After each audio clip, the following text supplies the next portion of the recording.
Good evening. Today is a regular meeting of the Shasta County Board of Supervisors. It is Tuesday, April 8th, and the time is 5:30 p.m. We have all board members present.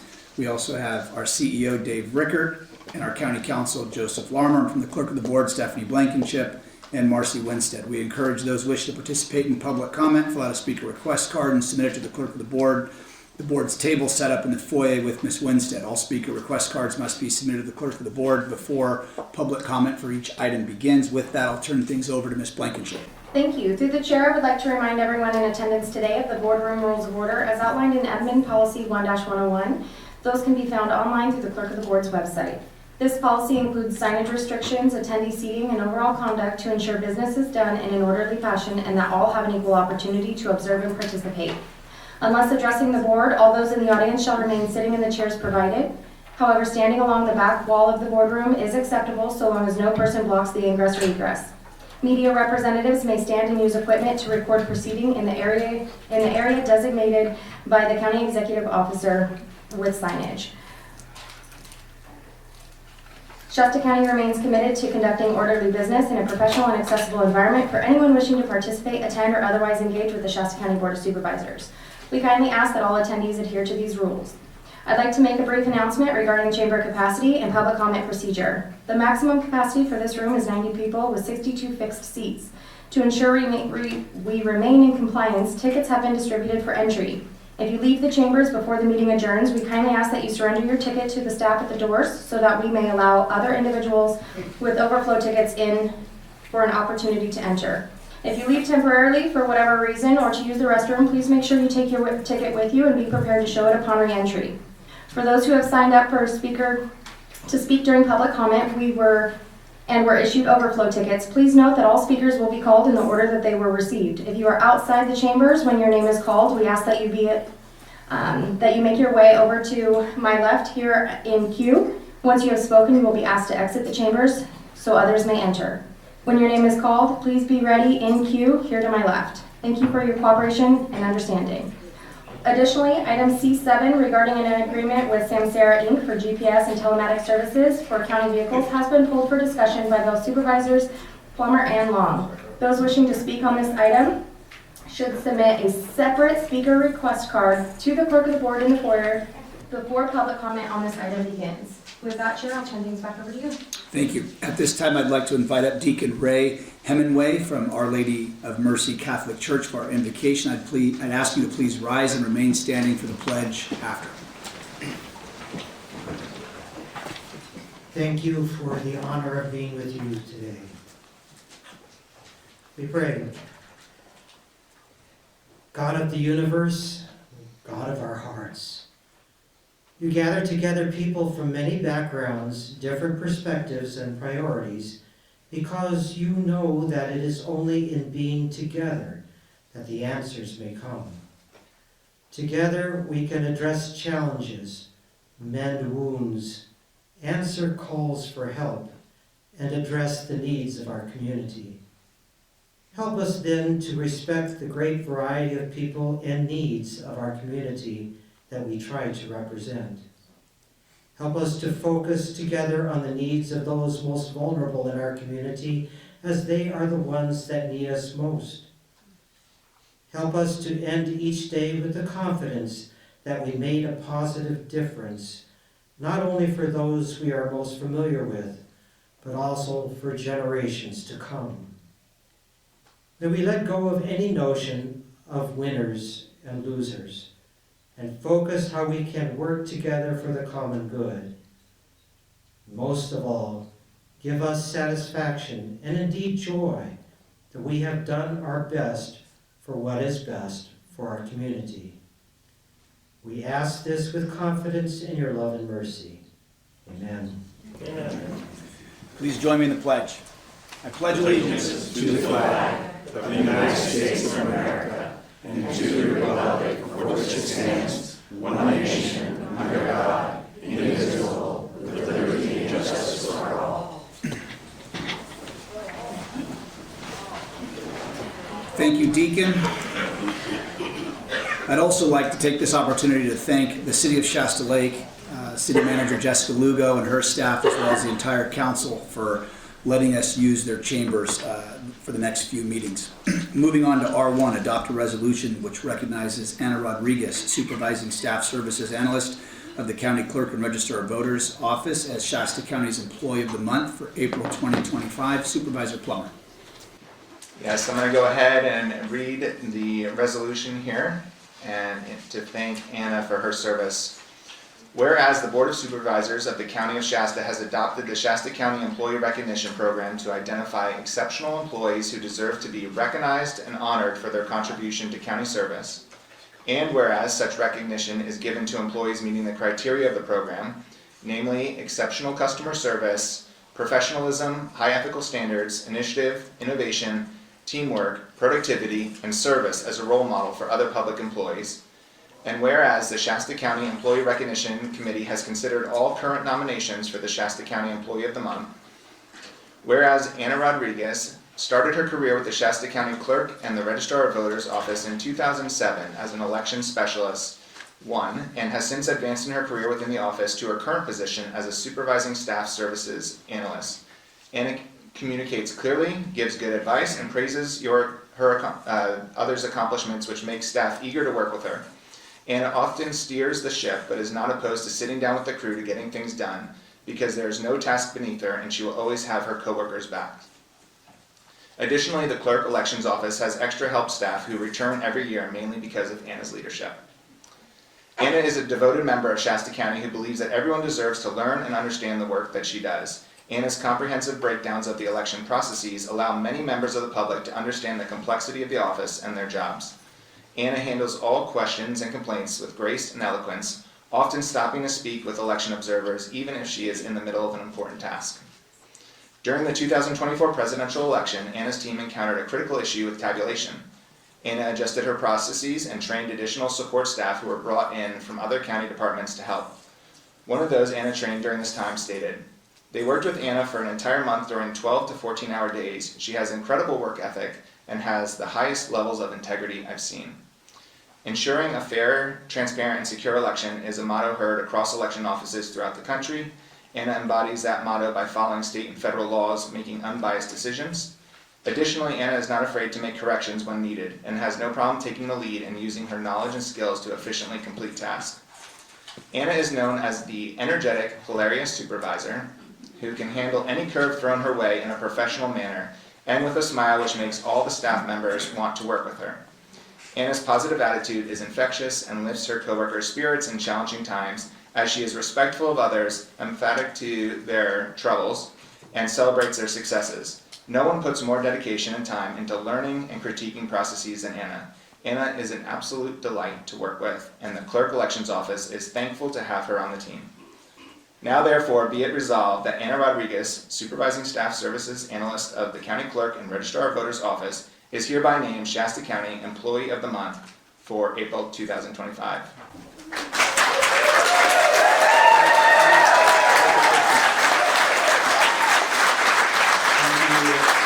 For your service to the county, and I will make a motion to adopt this resolution. And I will second. All right, we have a first by Supervisor Plummer, second by Supervisor Kellstrom. Ms. Blankenship, do we have any public comment? We do, Chair. Jenny is our first and only speaker. Okay.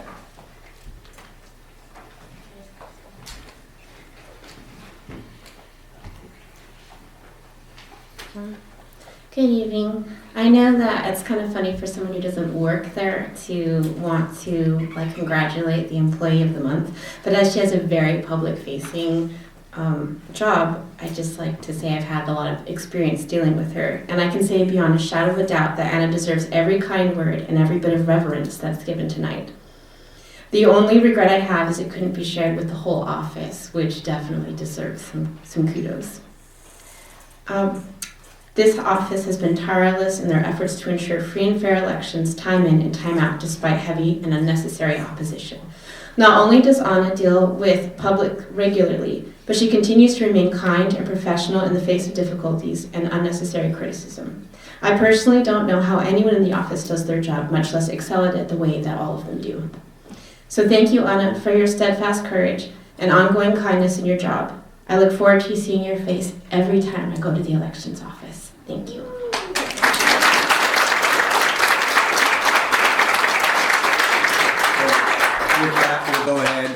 take the vote. All those in favor? Aye. Hearing none opposed, 5-0. ROV Taller, would you like to come up?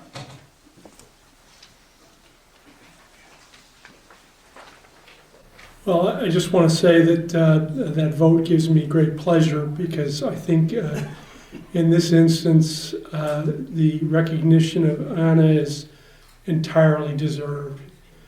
She is an exemplary employee, and I can't tell you how valuable she's been as a part of my management team. She and the staff that she supervises basically run the technology that makes our modern elections work and helps us to comply with federal and state law.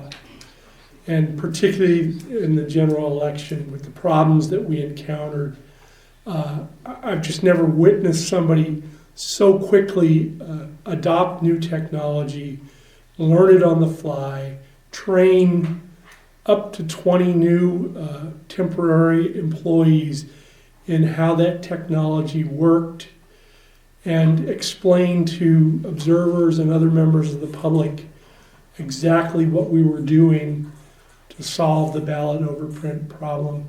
And that's just one example of many.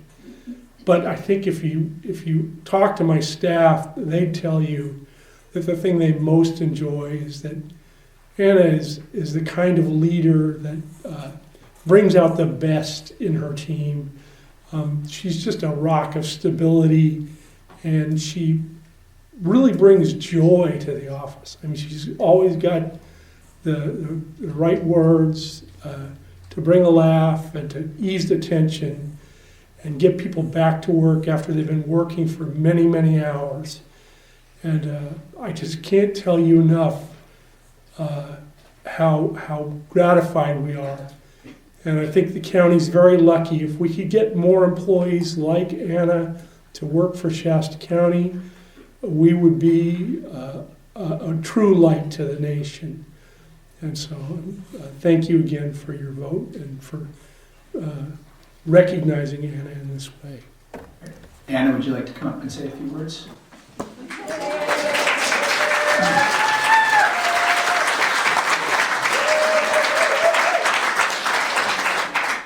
Thank you, Board, for the opportunity to be recognized for this. I'd be lying if I didn't say I'm a little put on the spot for being recognized for using the voting system, because that's a hot topic. So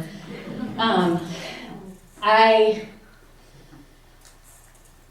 want to, and I'm sorry I'm not addressing you directly, but I want to make it clear to my home and my county that you have an incredible crew making your voice heard and busting their butts to make sure it gets done, and it gets done right, and it gets done well. There's a whole crew here that represents you and your voice, and we are so proud of what we do, and we are good at what we do.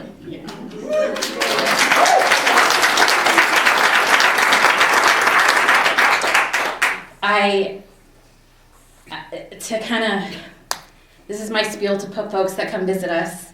I grew up in Trinity County in Hyam Palm, California. One of the most beautiful places in our area that I believe to be. I have 4 brothers and sisters. My dad was the pastor in that community, so as pastor's kid, kind of explains why I'm so off. After growing up there, I went and joined the service and ended up coming back home, and I decided this was my home. The pride that I had serving my country was something I didn't think I would ever find another place to find that same pride. This is it. This is it. This is what our country is about. This is how our voice is heard. This is what makes us strong in whatever we want. And Kellstrom, I was listening to you talk on the World Wide Web, made a point. And regardless of where you stand, if you want change, change can be made. That's for us to make. it needs to be done legally. There's a process for that. There's ways of doing that. You want change? Yeah. Let's do that. But let's do it in a way that is legal. And let's do it in a way that we're not depleting our funds and our resources locally.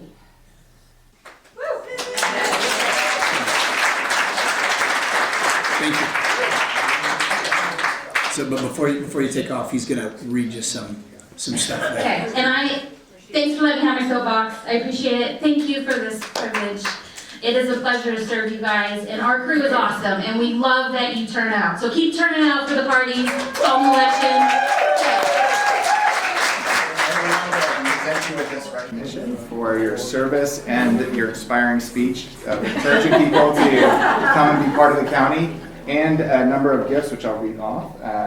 Shasta County Rosewood Pen, a $30 Amazon gift certificate donated by the Department Head Forum, $20 Dutch Bros gift certificate donated by the Sheriff's Administrative Association. Is that a favorite? My son is excited about that. $50 Hicks gift certificate donated by Teamsters Local 137.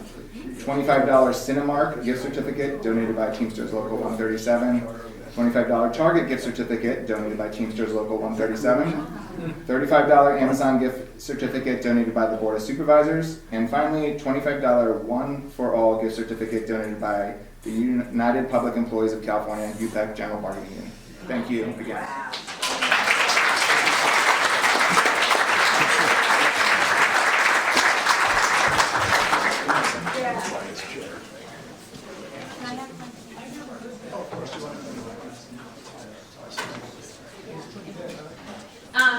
I forgot to introduce, and I want to bring them up here with me, my family. I have my mom and my dad, Bill and Lucy, and they're my favorites. And I have two of my three kids here with me, Riley and Donovan.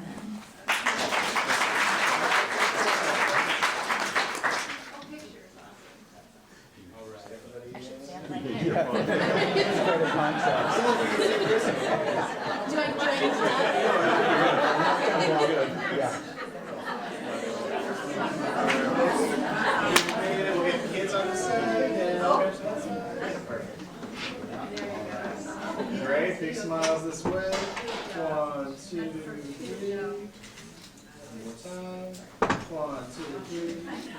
Great, congratulations. Congratulations.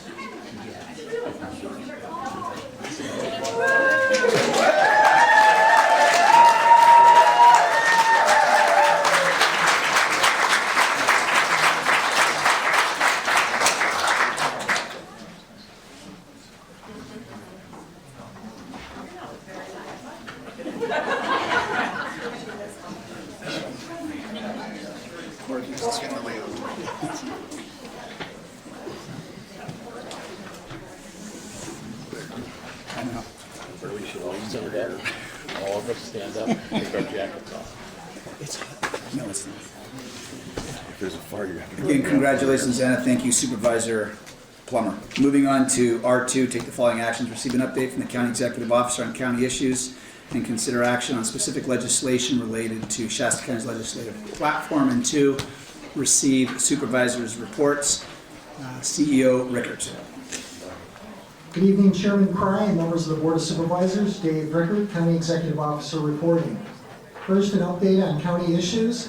Sierra, Lassen, and Modoc counties have declared local emergencies concerning the presence of prairie wolves in their respective jurisdictions. There are also reports of attacks on livestock located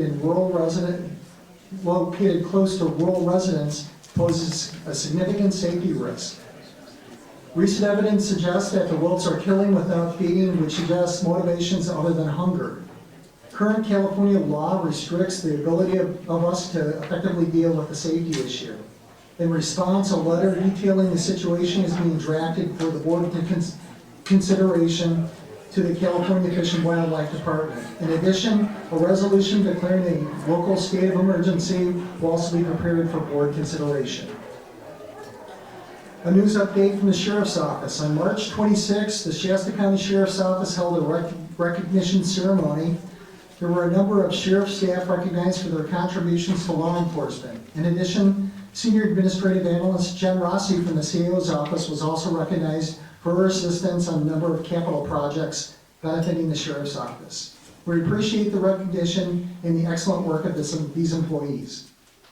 News from the Treasurer's Office, an office near and dear to my heart. The second installment of secured property tax for fiscal year 24-25, as well as paid plan payments for defaulted property taxes, will become delinquent at 5 p.m. Thursday, April 10th.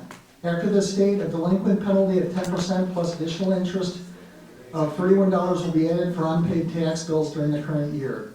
Finally, the legislative update. Senator Scott Wiener proposes legislation titled Climate Disaster and Civil Actions. This bill, SB 222, would enable anyone who has suffered harm totaling more than $10,000 to bring action against any party responsible for a climate disaster. They will be able to recover damages, restitution, specified costs, including legal fees, and other appropriate relief.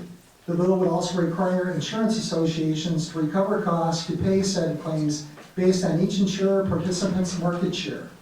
This bill, if enacted, will significantly increase fuel costs and force energy and insurance companies to leave the state of California. It will bring forward a letter of opposition for board consideration. And last, we have Senator Maria Duranzo proposes legislation entitled Open Meetings and Telecommunication Requirements. This bill, SB 707, will make mandatory two-way teleconferencing options for public meetings. This would add to the cost and complexity for public comment and would disadvantage those who attend public meetings in person for public comment. I will also prepare a letter of opposition for board consideration. This concludes my report. Thank you, CEO Rickert. We'll start to my left with Supervisor Long. Thank you, Chair Cry. Let's see here. Several meetings ago, one of our speakers talked about board member reports. So I looked it up, and I'm just going to read what board member reports under 1-101 are supposed to be, and I'm speaking just for myself here. Any member of the board may make a brief report on his or her activities. The activities reported on are limited to those of countywide significance. If it appears necessary on a topic raised during the board members' reports, the topic may be agendized for future meeting by direction of the board or the chairman. So, looking at that, I'm going to modify my board report and be a little more succinct for myself, and I'm speaking only for myself. If I can find that. So I attended, well, I had a lot of activities, but I'm not going to go into most of those, but I did attend an annual meeting for the French Gulch Upper Clear Creek Watershed meeting. And the reason I bring this up as of significant countywide importance, it was the discussion at this meeting where they talked about the FireWise certification process.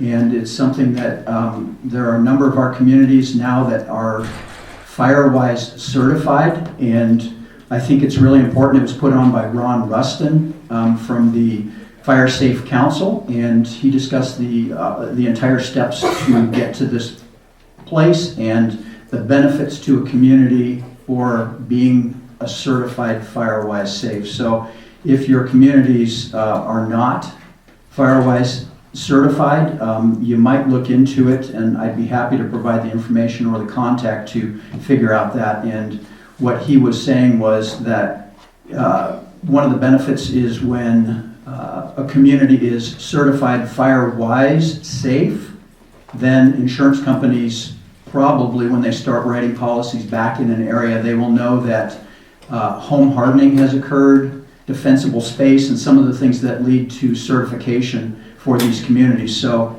it will likely lead to this being the first group selected to have insurance policies written back to them, possibly. So that's why I mentioned this one, because that is of community significance.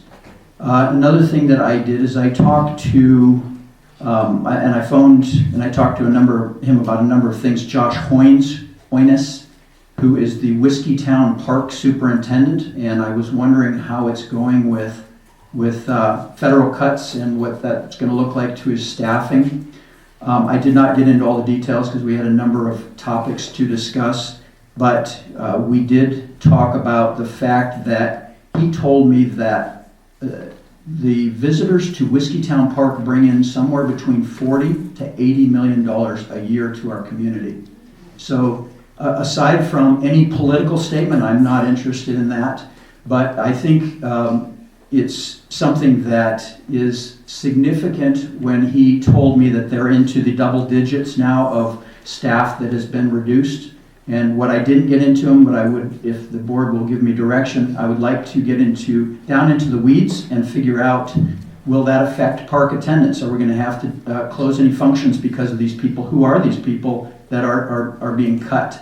And what effect could that have on our community when we're talking about the multiplier effect when people are going to our hotels, they're going to our restaurants and all these kinds of things. And I asked 40 to 80 million, why the spread? And he said, well, in 2022, the attendance at Whiskeytown Park was $1.5 million, and he said that was $80 million that this visitor group brought to our community through all the spending through different things. So I think it's significant, and I would like to make a motion at this time for discussion. I do not have all the details. I have some talking points that we could maybe consider here, and it would be tourism, fewer visitors, less spending, cuts ripple through the economy, and especially in the summer, it would be a hit to our TOT tax. Is this part of the motion? I just want to be clear. No, I've just given some background. I can cut to the chase if that would be. Well, no, I just want to make sure. So I want to understand the motion. So if I No, I haven't gotten to the motion yet, but I'm just trying to lay the foundation because I don't have the specifics of exactly how it will, but I would be happy to go back. Because if you're going to make a motion about bringing this back, I'll second it. Okay. We'll cut to the chase. So I would like to make a motion that we bring this back for future discussion, at which time I could have all facts and figures prepared, and we'll see what impact these cuts are on our parks potentially, and whether we want to have a discussion about bringing a letter of support and push back a little bit to educate maybe Washington as to what the cuts are affecting us locally. So that would be my motion. Would you amend it to have CEO Rickert and County Council work on the letter, so opposed to bringing the discussion item, just have them prepare something, see what our jurisdiction and ability to do in the letter? That's great, absolutely, because that was a question I didn't get to council today. I wanted to see if we had jurisdiction. I'll second that then with that motion. Okay, thank you.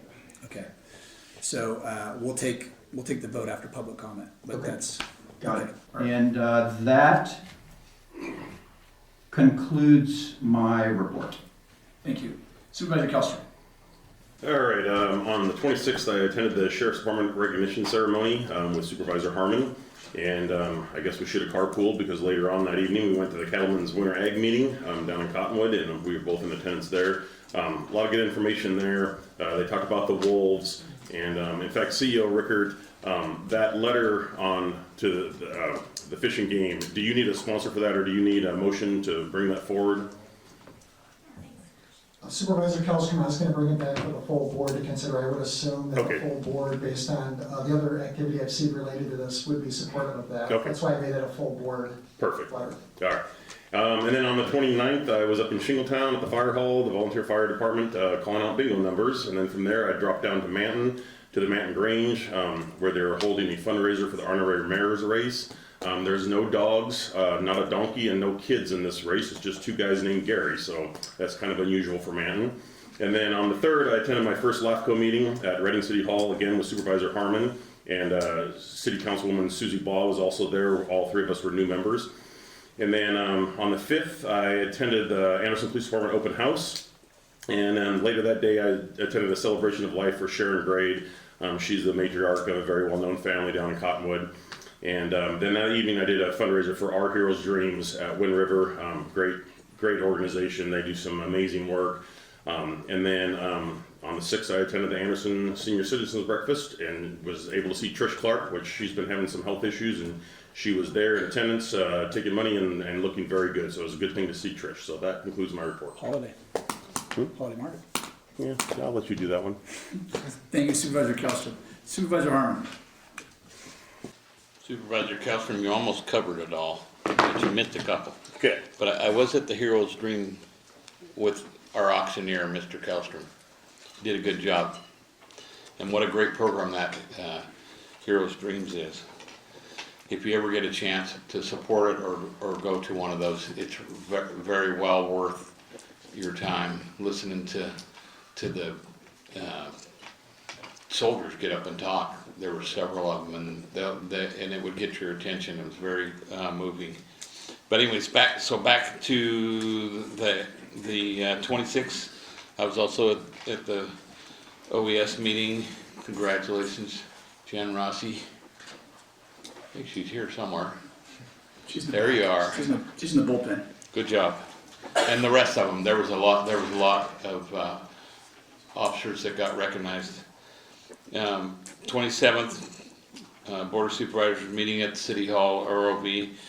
The 28th, Shasta County Annual Volunteer Fire at the Wind River. That was very well done. Great food. On the 3rd, my first LAFCO meeting at City Hall, and then I already said the Heroes Dream, so that should wrap it up. Thank you. I'll turn it back over. Thank you, Supervisor Harmon. Supervisor Plummer. Thank you, and good evening, everyone. A few updates for you. I went with as some of you probably know and are following along, the sheriff presented a proposal for an alternative custody program, and currently we're looking at acquiring a property in South Reading to implement that, where there'll be potentially a work release program. And so we're trying to understand what others are doing around the state to see what we can learn from those. And so I did a site visit with the sheriff down to Stanislaus County in Modesto, and we looked at their campus, and that was really helpful. They had 119 acres there. We are looking at a property that's 90 acres, so it was helpful to see comparable space and kind of, what can be done on that space. The other few things that I thought were really interesting is they had a bunch of different units and facilities on that campus, but in each facility, and even as you went kind of clockwise around, there was a lot of intentionality around how you would, as a potential inmate, move through that. So if good behavior, you would move to kind of the next level and get more privileges, less restrictive. And so there was an incentive to keep moving towards, being involved in programming, getting educational credits, and that type of thing. The other thing, and as it particularly relates to the alternative custody program that we're considering, is they really emphasize the importance of having a job day one that you can go to, and that is their key focus. And they mentioned that they have a program that's a little different from what we are envisioning, but they said for people who don't participate in it, the recidivism rate, which is the likelihood that they come back and recommit a crime, is around 70%. But those who even attend just one program as part of this overall, they call it REACT, it goes down to 30%. So from 70% to 30%. And those who attend more programs there, it actually goes down beyond that. So that was really encouraging to see and really helpful to pull some lessons from that site visit down there. The sheriff's going to be doing some other site visits as well, so we hope to learn and not copy the mistakes from others, but also be able to replicate what is working elsewhere. Another topic that I've talked quite a bit about is veteran suicide prevention. As you know, if you've heard me talking about this, we have currently the highest suicide rate in the state, and 20% of suicides are from veterans in Shasta County, and so that is a key focal point. I had another meeting of kind of a collection, a really actually amazing group. We had someone who runs the local special forces group and association in the community, then our behavioral health team, public health team, and a variety of different members. And a few things to note. One is some data that was shared at Our Heroes Dreams, which I get to attend that as well, is that the executive director there said that in the 20 years of the post 9/11 wars, there was 7,000 deaths of active military, in a single year now, there are 16,000 veteran suicides. And so in a single year, twice the number of veterans die by suicide that did in the 20 years of active military service. To me, that's unacceptable, and we need to address that. And I'm excited to share that we are making some progress on it. One quick thing that I think is really helpful is this was happening a few years ago, and then it stopped for a bit, but now the public defender and veteran service officer will be notified anytime a veteran is arrested, of which there's about 250 per year veterans arrested. So now the public defender and veteran service officer will be notified and be able to engage them and work with them. So a number of other things on that point, but exciting to see some progress there. The other thing that I wanted to mention, I just got this update today, is as you might remember, this board sent a letter to both President Trump and Governor Newsom pretty much at the beginning of the year, encouraging them to take action on wildfire mitigation following the Southern California fires. I had also mentioned at the time that I was interested in putting some specific proposals of programs I was aware of that we would want to continue federal funding. Two of them to mention is, one was up on the I-5 corridor, actually pretty close to where we are, just north of here, that there was a project ongoing that we were clearing about 3,000 acres and thinning that out of a high wildfire risk area. The funding for that had been paused. And then there was also in Oak Run, a home hardening and defensible space project. So I sent a follow-up letter, and the good news is, and who knows why, but as a result of the combination of those letters, both of those federal funding have been reactivated, and so both of those projects are going to continue. And so you might say, why are we sending letters? Well, we don't know if that's what made a difference, but in this case, that funding is reactivated and it will help our community stay safer from wildfires. And I will stop there. Only if you're done. Yeah. Okay, so just to piggyback on that, Ann Cottrell, the board chair from Napa County, is actually in DC this week, and we've been working on that. But I do appreciate that update because I hadn't actually heard that. So she's back there. We were back there at NACO, so that's great. And I hadn't heard that news, so that's great news. Okay, I want to ask. This is a question for Council Larmer. Supervisor Long brought it up, and I think it's great to talk about. So, CEO Rickard, I'm going to ask you and the staff bring back, and I don't know if that's amending Admin Policy 101 in terms of the supervisor reports, because thank you, Supervisor Long, for looking that up when a constituent brings that up. We get a lot of input publicly via email, different topics, but I think what's most important is that since I've moved this to the beginning, probably one of the most consistent things I've heard from people that would be, you would say,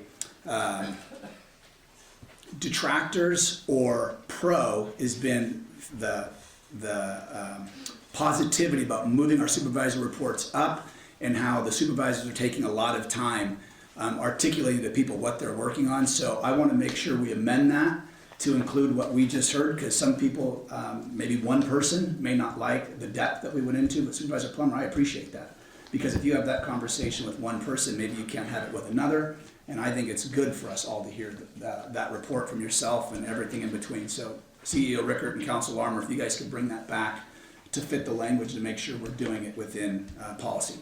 I had RCRC, and again, Supervisor Plummer just mentioned the letter. Ann Cottrell is actually who I've been working with, along with Dawn Rowe from San Bernardino, as it relates to fire insurance and home hardening, and seeing if we're able to get tax credits. So I'm glad to hear that. I'll be looking forward to reading more about that after the meeting. They had the holiday market opening, the preview day, and I think that's important because it's great to see local people continuing to invest in the community, and I think that's a very positive thing. That's a District 3 location. I think everybody was there at some point, but it's great to see people doubling down on Shasta County and business and providing a lot of jobs. So I was excited about that. I attended the Sacramento Valley Basin Air Pollution Control Council. Shasta County is going to be the chair of that board, and that's a very regional, from Sacramento up to the Oregon border, across to the, I believe, to the coast, to Lassen area. to our east. So next year, whoever sits on that board would be the chair of that. So that's a big deal. Had a meeting for the medical school with Dr. Danuka, our consultant Chris Street, CEO Rickert, and other stakeholders. So that's very positive. I know that they're bringing something back here soon for an update. Read a proclamation for the Arts Council at Old City Hall. Did that with Councilwoman Erin Resner. And we actually collectively talked to Nancy Hill, who's the director of that, and she had a really great idea. So I'm going to float it to this board. And this was Nancy Hill, and Erin and I talked about it and said we could probably get on board with it.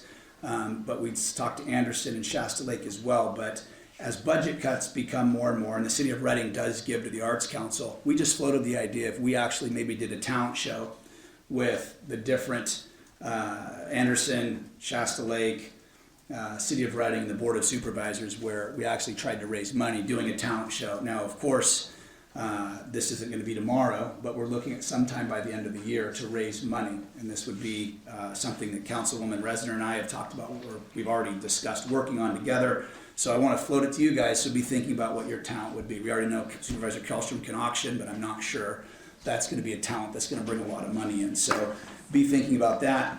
And the last two things, and this came out of a coffee, by the way. I'm not having coffee this week at Kaleidoscope, but had a constituent, and this is something that's, I think it's very private, but they announced this and talked about this, because one of the things about being a supervisor is we are able to make phone calls just like everybody else in the public can make phone calls, but there is a process where our calls sometimes get returned a little faster. I had a constituent that reached out to me quite some time ago.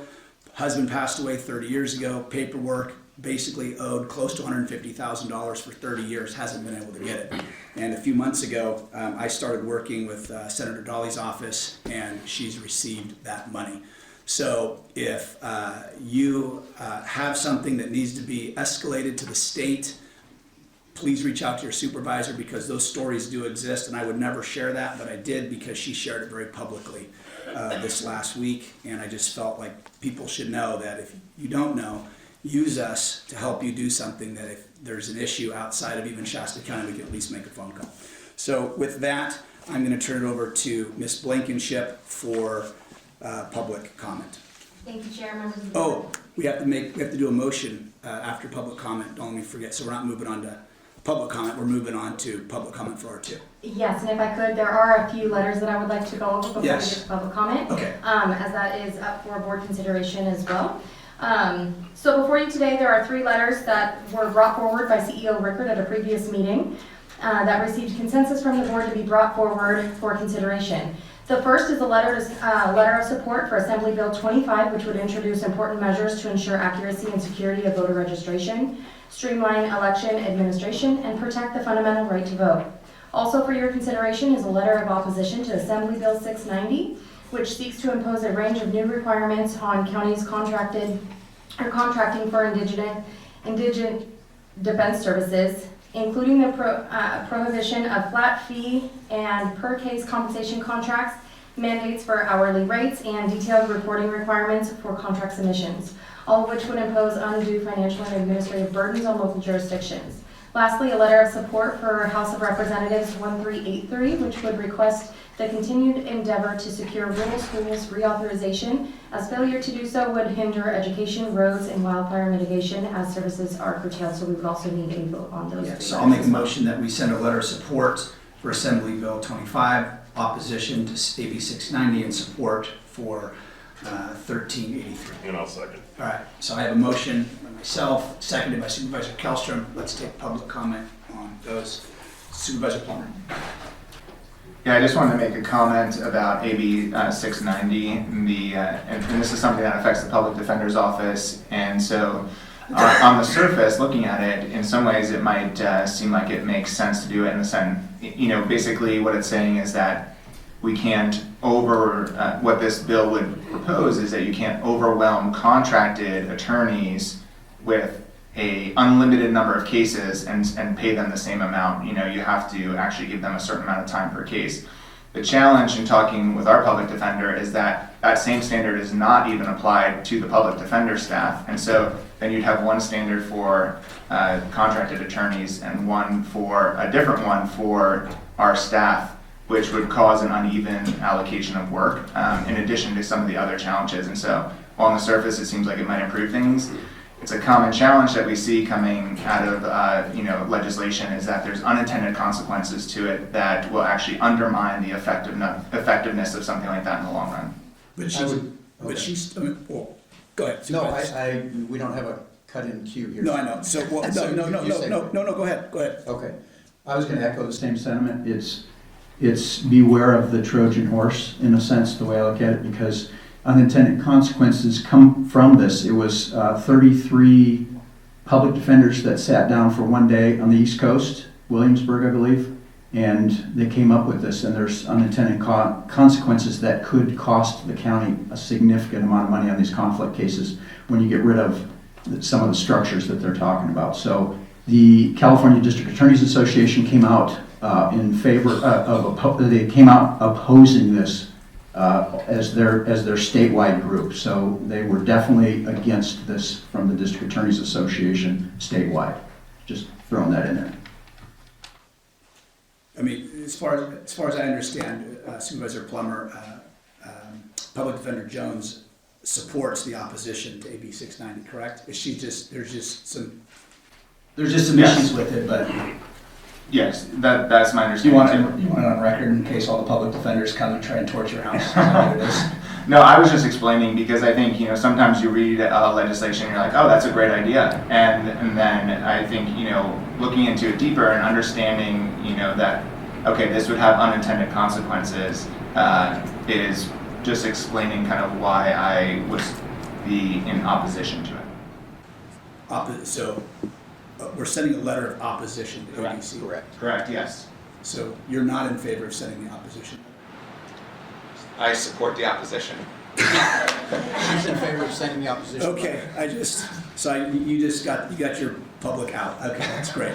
Nice work. All right. So, Chair, we have two speakers in queue. Dolores Lucero is our first, and Jillian is our second speaker. Okay, Dolores skips. Jillian, come on up. I gotta tell you, I love this. Oops. While she's coming up, can I just ask a quick question? Oh, okay. Was that, if it's by case, one case goes to trial and it takes a week or 2 weeks. Supervisor Hartman, if I could ask that you speak in your mic. Yeah. I'm having Let's hear her, let's bring back the All right. Jillian, go ahead. Okay, thank you. I'll make it quick. I just wanted to get up here and encourage the board to approach legislative positions with a focus on expanding and not restricting people's rights. When considering things like AB 25, we should be careful not to put up new barriers that could make it harder for eligible citizens to vote. And I think integrity in elections matters, and so does accessibility and inclusion. And I just wanted to say I appreciate the county taking the time to weigh in on legislation in general. And I hope the board chooses to stand for fairness and protection of fundamental rights for all residents. Thank you. Thank you. All right, we'll bring it back to board discussion. Supervisor Harmon. No, so it was about, when they say that they have, they want to divvy up the caseloads by number, right? Make sure it's fair. How do you do that when one case takes a day in court and another case takes a week in court? My understanding is that this legislation would require them to pay them by hour rather than paying them for a certain workload. And so the idea would be, right now, they could rush through cases, is kind of what the bill is alleging, is that right now they're rushing through cases to get them all done, and they get paid the same amount. In this scenario, they would be paid by hour, so they wouldn't have an incentive to rush through a case and not deliver effective representation. That's the argument. Or they drag it out for 3 years and bill for 3 years. Right, so, yeah. That's Council Armour, do you want to weigh in a little bit just in the discussion? Because I know we talked about this. We've talked to Ms. Jones as well, but go ahead. Essentially, right now they're on a flat rate system, and so in some cases they win because the case settles immediately out of the gate, and they're paid the same for that case as if a case carries on for a long time. They could get a murder case that could take a substantial amount of time. So they win some, they lose some. The the reality of what the public defender has said is they obviously win enough because they continue to do the work. Yeah, it's a crapshoot. So that's how it works now. If this bill were to pass, they would be able to collect an hourly rate for as long as they continue to cycle that case. Not creating an incentive to work through it quickly, which is kind of the point of a flat rate case. And so you can see their point on why they want to do that. But it will make it somewhat unpredictable about how many cases those people will take. It will probably take less when it's on an hourly. So we'll need more attorneys to carry the same load. I was going to add one other thing, Supervisor Harmon, that it might create a disparity between people that are defending actually in the public defender's office, where they get a standard caseload, a high caseload, and the ones that are put into the indigent conflict sector, if you will, where they don't have to take the same number of cases. So it could create kind of a two-tier system, and these are some of the unintended. Yes, it seems it could cause problems either way. Right. So I agree. Yeah. All right, so we're going to go ahead and take Supervisor Long's motion that I seconded to start. You guys need to recap on what that was. That's the Whiskey Town, bringing that back, the letter, understanding, all right, jurisdiction. All those in favor? Aye. Aye. Okay, well, I would assume you I was going to voted say wrong. with Okay. the, you had a little bit Yes. of a difference because you added them into Yes, it. yeah. Okay, so aye. Go ahead. No, aye. Oh, I thought you said I something. All right, that passed 5-0. We'll move on to a letter of support for Assembly Bill, or AB 25. All those in favor? Aye. Opposed? Hearing none, pass. If we could just take them all at once. Okay, look at you. All right, so we'll take all these. So the opposition to 690, then the support for 1383. All those in favor? Aye. Aye. Passes 5-0 across the board. All right, public comment. All right. You guys should see Supervisor Karlstrom's legs. They don't fit underneath this table. It's pretty funny. Moment of levity. I just Okay. asked for those who I call, when I call your name, if you could please get in queue. We do have somebody outside calling names as well for those that are still outside in the overflow. First up, Don Duckett, followed by Shannon Tiss, followed by Rebecca Howe.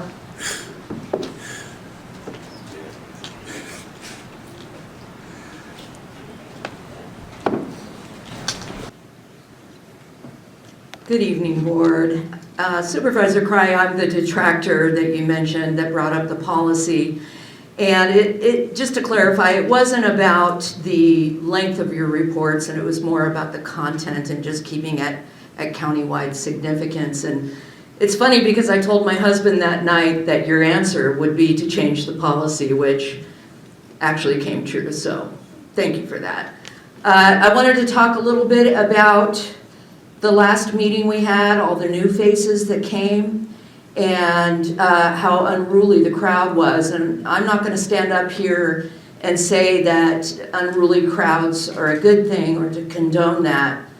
But I would like to at least have the board recognize that back in 2020, we had some pretty unruly crowds. And I'd just like you to just have some empathy and try to think of what these two sets of people might have in common, the unruly crowd in 2020 or the ones that were there at the last meeting. And in my mind, what that is that they're frustrated because their elected leaders aren't listening to them. And it appeared that all of those speakers, all of those new people that I'd never seen before, got up and spoke passionately, and it appeared to fall on deaf ears because no one gave any explanation as to their votes. And as a matter of fact, instead, Supervisor Cry, you scolded the crowd about Measure Q, and let's be honest, Measure Q only gave you the option for a special election. I honestly don't think you would have selected that option and given up that power. But scolding the crowd or calling them rude or calling me a detractor because I don't fall in lockstep with you are just examples of why we're so frustrated. These people are tired of being jerked around with the elections. It's just plain as simple. We can do better. Thank you. Next up, Anna Gross, followed by Rebecca Howe, followed by Steve Woodrum. And as a reminder, since there are more than 10 speakers, we do have 2 minutes each. Are you gonna give them a 30-second warning at all? Or? No, Chair. Okay. Can I start? Okay. Yes. My name is Shauna Tiss. I've been an IHSS worker for 4 years. I felt calling the mission to see if they had any input on how important we are to the community and what a difference we make. I was told when they are waiting for their services or when they lose their services, they become homeless and vulnerable to our streets, and they end up passing away within months. And that's why I called to see what our importance to our homeless is. Thank you. Thank you. Next up, Rebecca Howe, followed by Steve Woodrum, then Madeline Clark. After Madeline, we have Natasha Harlow. Good evening, Board. My name is Rebecca Howe. If you could please give me just 1 second. Okay. Okay, go ahead. My name is Rebecca Howe. I'm an IHS provider as well as on the bargaining team for SIE 2015.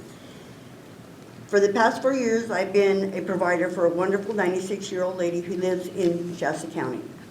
Her daughter, my sister-in-law, is a school teacher. My care services make it possible for her to remain working, continuing to educate the next generation of our community. I had to cut back on my house cleaning business in order to take care of this role. I often work 12 to 16 hours a day between jobs and an IHS provider, and continuing to run my cleaning business in the afternoon and evenings, as well as taking any additional side jobs to be able to support myself and put food on my table and pay for insurance and common necessities.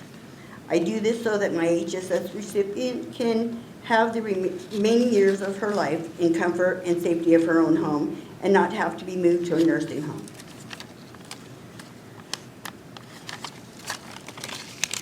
It's not an option for my brother or his wife to have to put her into a nursing home.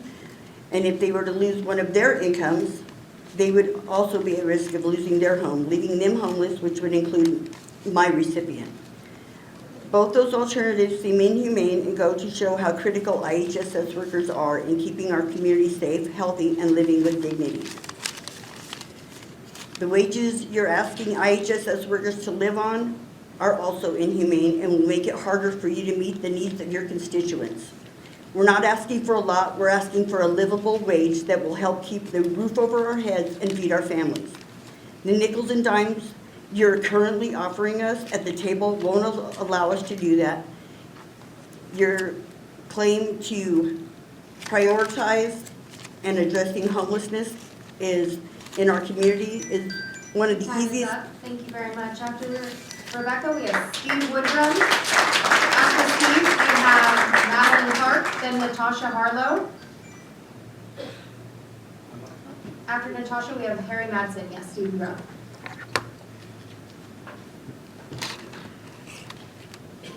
My topic is the money the county is spending on what appears to be frivolous lawsuits concerning elections. I'll give 3 examples. Dr. Hobbs ran for supervisor and lost to Alan Long. She then sued the county claiming the election was flawed and the results could not be trusted. Hobbs wanted, as a remedy, a new election between herself and Long, with the other 2 candidates excluded. Now, wait a minute. If the election were flawed, those errors could have affected all 4 candidates. So the only fair remedy would be a new election with all 4 candidates. That's not what Dr. Hobbs wanted.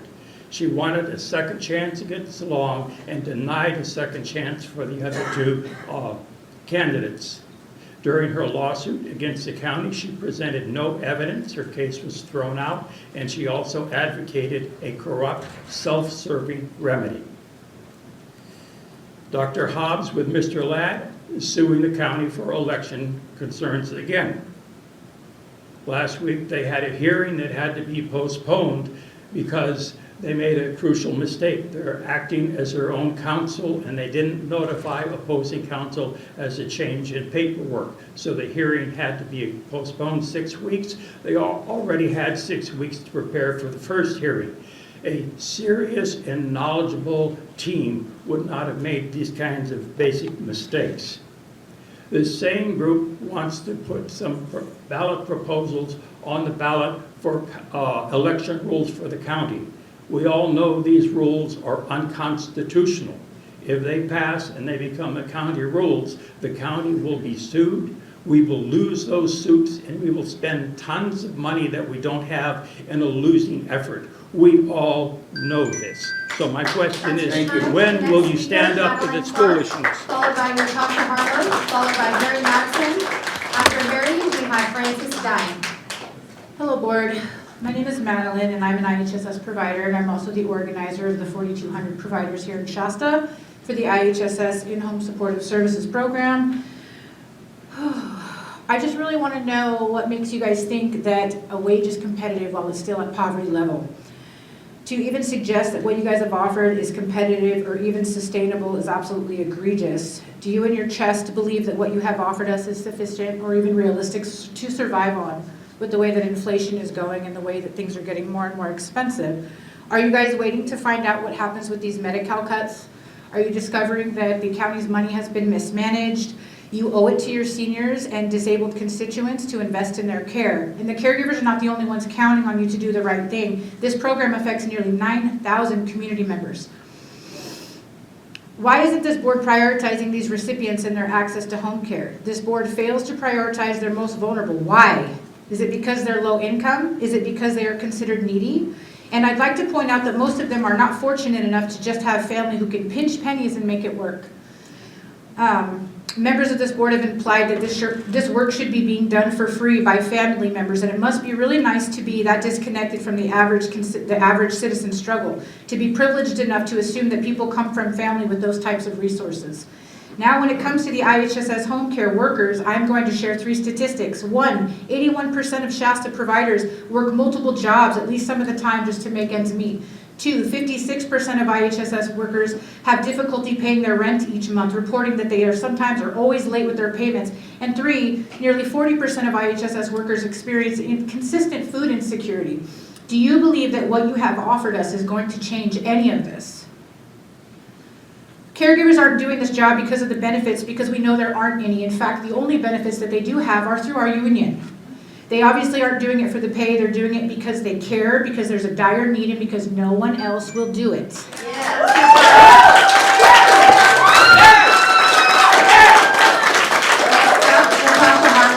by Harry Madison, then Francis Dye, then Matthew Van Scover. Welcome.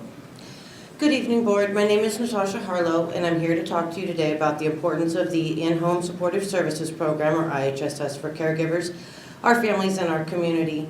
At some point in our lives, we will all have a loved one who needs long-term care or even need it ourselves. Whether from temporary injury, long-term disability, or the natural process of aging, ensuring easy, affordable access to long-term care is essential. I've been a caregiver at many points throughout my life, and let me tell you, my quality of life has drastically improved when I've had an income as a caregiver versus when I didn't.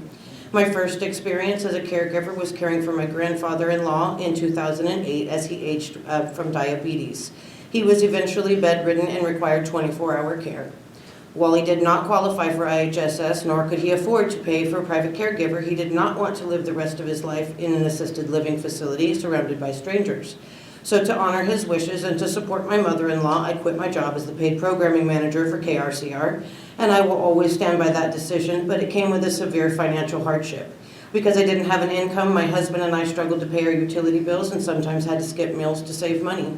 Eventually, we had to get on food stamps to make sure we could keep food on the table for our children.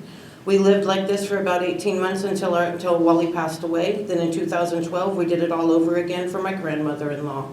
Only at that time, I had to leave my job as the assistant manager at Dollar Tree. Fast forward to 2020, I found myself once again leaving my job for my grandmother's caregiving experience. She had a tumor and a condition called lichen planus. Because of her condition, she used a feeding tube that connected directly to her stomach, a device that had to be cleaned and maintained every 4 hours for 24 hours a day. Although the emotional stress of caring for my grandmother during her final months took a toll, having financial support from IHSS made all the difference in my life. During this time, I did not have to get onto food stamps, nor did I rely on the support of others to make sure my bills were paid. I had made just enough to get by, barely. Thank you. Greg Madsen. Greg Madsen, followed by Francis Hyde, then Matthew Van Scoter, then Belinda Hutchings. I'd like to talk to you about why it's good for Shasta County. It's obviously good for the people that receive Please the talk care. to the mic, sir. Okay, it's obviously good for the people who receive the care, but it's good for Shasta County because money that comes into this county through the IHS is funneled to the people who need it the most, the low-income people, the people that are at-risk populations. And it supports their homes and it supports their families, and it has a big effect with the multiplier of supporting the county. And the thing that bothers me most is that as a union, our strongest negotiating tactic is a strike. And we're not allowed to strike. We can't strike because we have to take care of our people. We can't just let them go and get hurt. And you're taking advantage of that. Because if we could strike, something different would come out of this. And you're not caring about the people that need the care because they need what we can provide to them. And like the deacon said when he started, he hopes we have the fortitude to help the most needy in our county. And a raise here's why the raise is important. People will not work for nothing. And if you don't supply them with enough incentive to stay with the job, they will leave and go make a lot more in the private sector. So if you want the program to fail, don't give them a raise, because that's what it'll lead to. The more people that are providing service, the more money that comes into the county. And most of that is from other funding sources. It's not county money, it's the car, taxes and this and that. But Thank you very much. Very Next important. up, Francis Very Hyde, important. Followed by Matthew Van Scoter, and Belinda Hutchins, followed by Susan McGinnis. Good evening, gentlemen of the board. I'm here not to talk about myself, but I'm here to talk about this lady that I met coming out of the Dollar General store.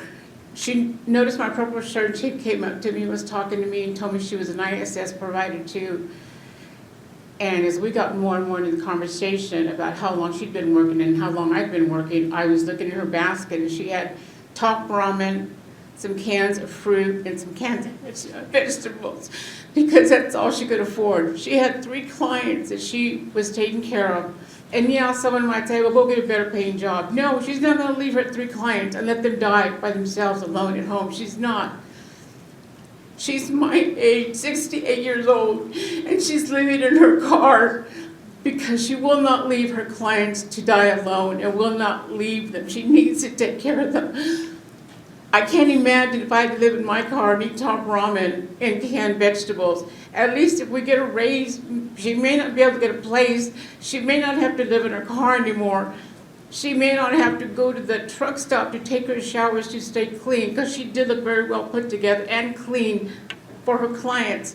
We need a raise, so maybe she won't be able to go and pay first and last rent, but maybe she'll be able to buy something better than top ramen or canned vegetables from the Dollar Tree. I can't imagine me living in my car and having to eat like that because I can't make a livable wage. We need a raise. We care about our consumers, and we're there to take care of them because nobody else will. A lot of people don't have family members that can take care of them. That's why we're there, and you need to realize that we're important, and you guys are the ones that can make the decision to give us an increase in pay and give us something that we can work with. So thank you for listening to me.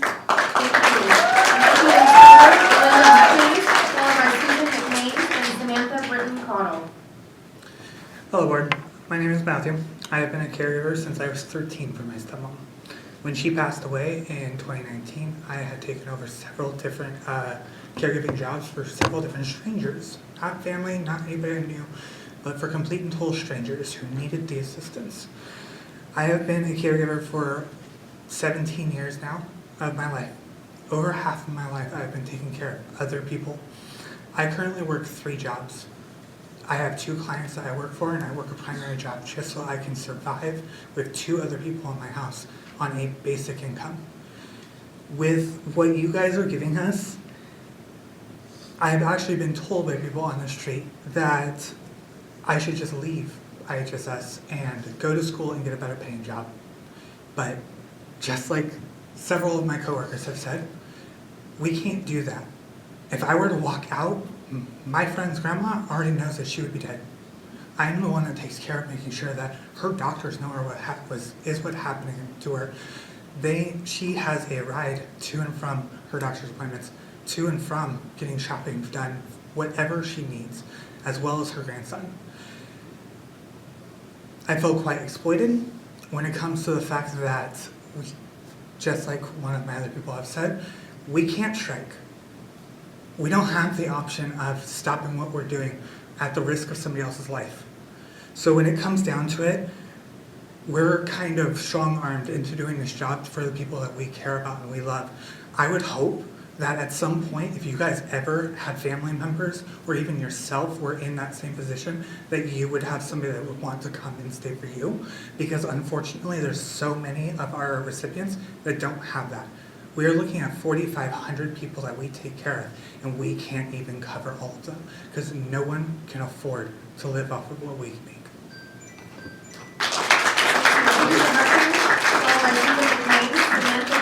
After that, then followed by Lori Bridgeford. So good afternoon. I'm Belinda Hutchings. I've been an IHSS caregiver for almost 25 years now. I've been a caregiver for longer, and caregiving is a tradition in my family. I had a great uncle who was brain damaged in the pandemic of 1917. Another uncle who was mentally ill. Growing up, we took care of my grandfather, and now I've had my niece, who was severely disabled. I had her for 18 years, and now I have my mother, who is now 90 years old. I'm not going to tell you my stories, even though I have a lot of stories that I can tell you.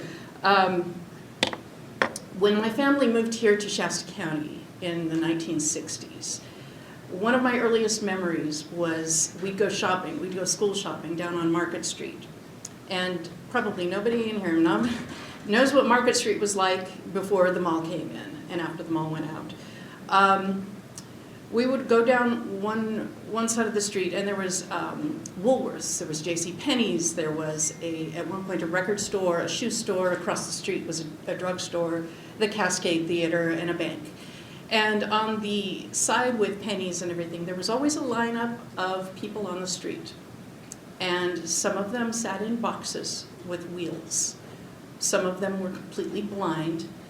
There were several of them. They were different times of the day. They held little jars that they sold pencils for a penny.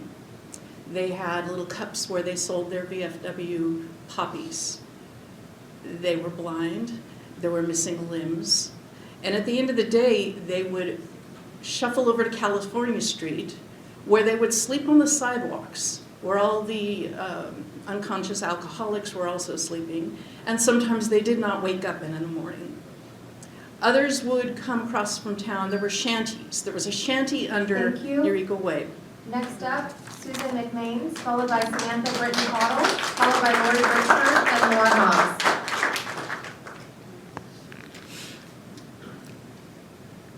Hello, my name is Susan McMains, and I'm reading this for someone who couldn't come. Her name is Ronnie Dillon.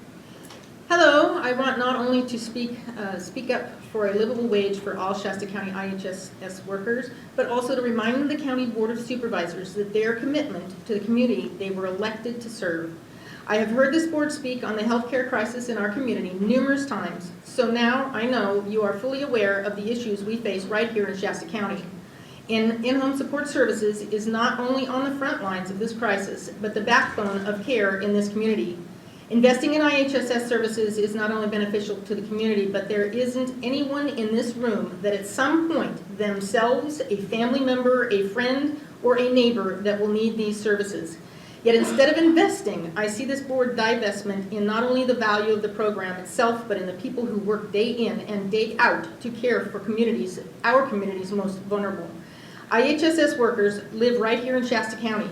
We are your neighbors, your friends, and your family. As a taxpayer in this community, I can't think of a better investment than providing IHSS workers with a livable wage.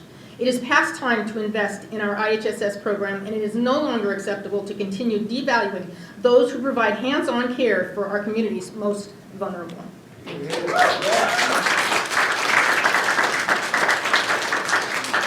Brittany Cottle, followed by Lori Bridgeford, then Laura Hobbs, then Steve Kahn.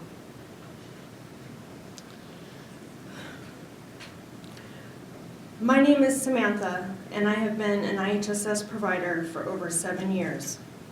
I'm here to tell you it is your IHSS caregivers in this community who are standing in the gaps between your elderly and your disabled constituents and the streets, because there are not enough SNF beds for them all to discharge to when they get released from a hospital.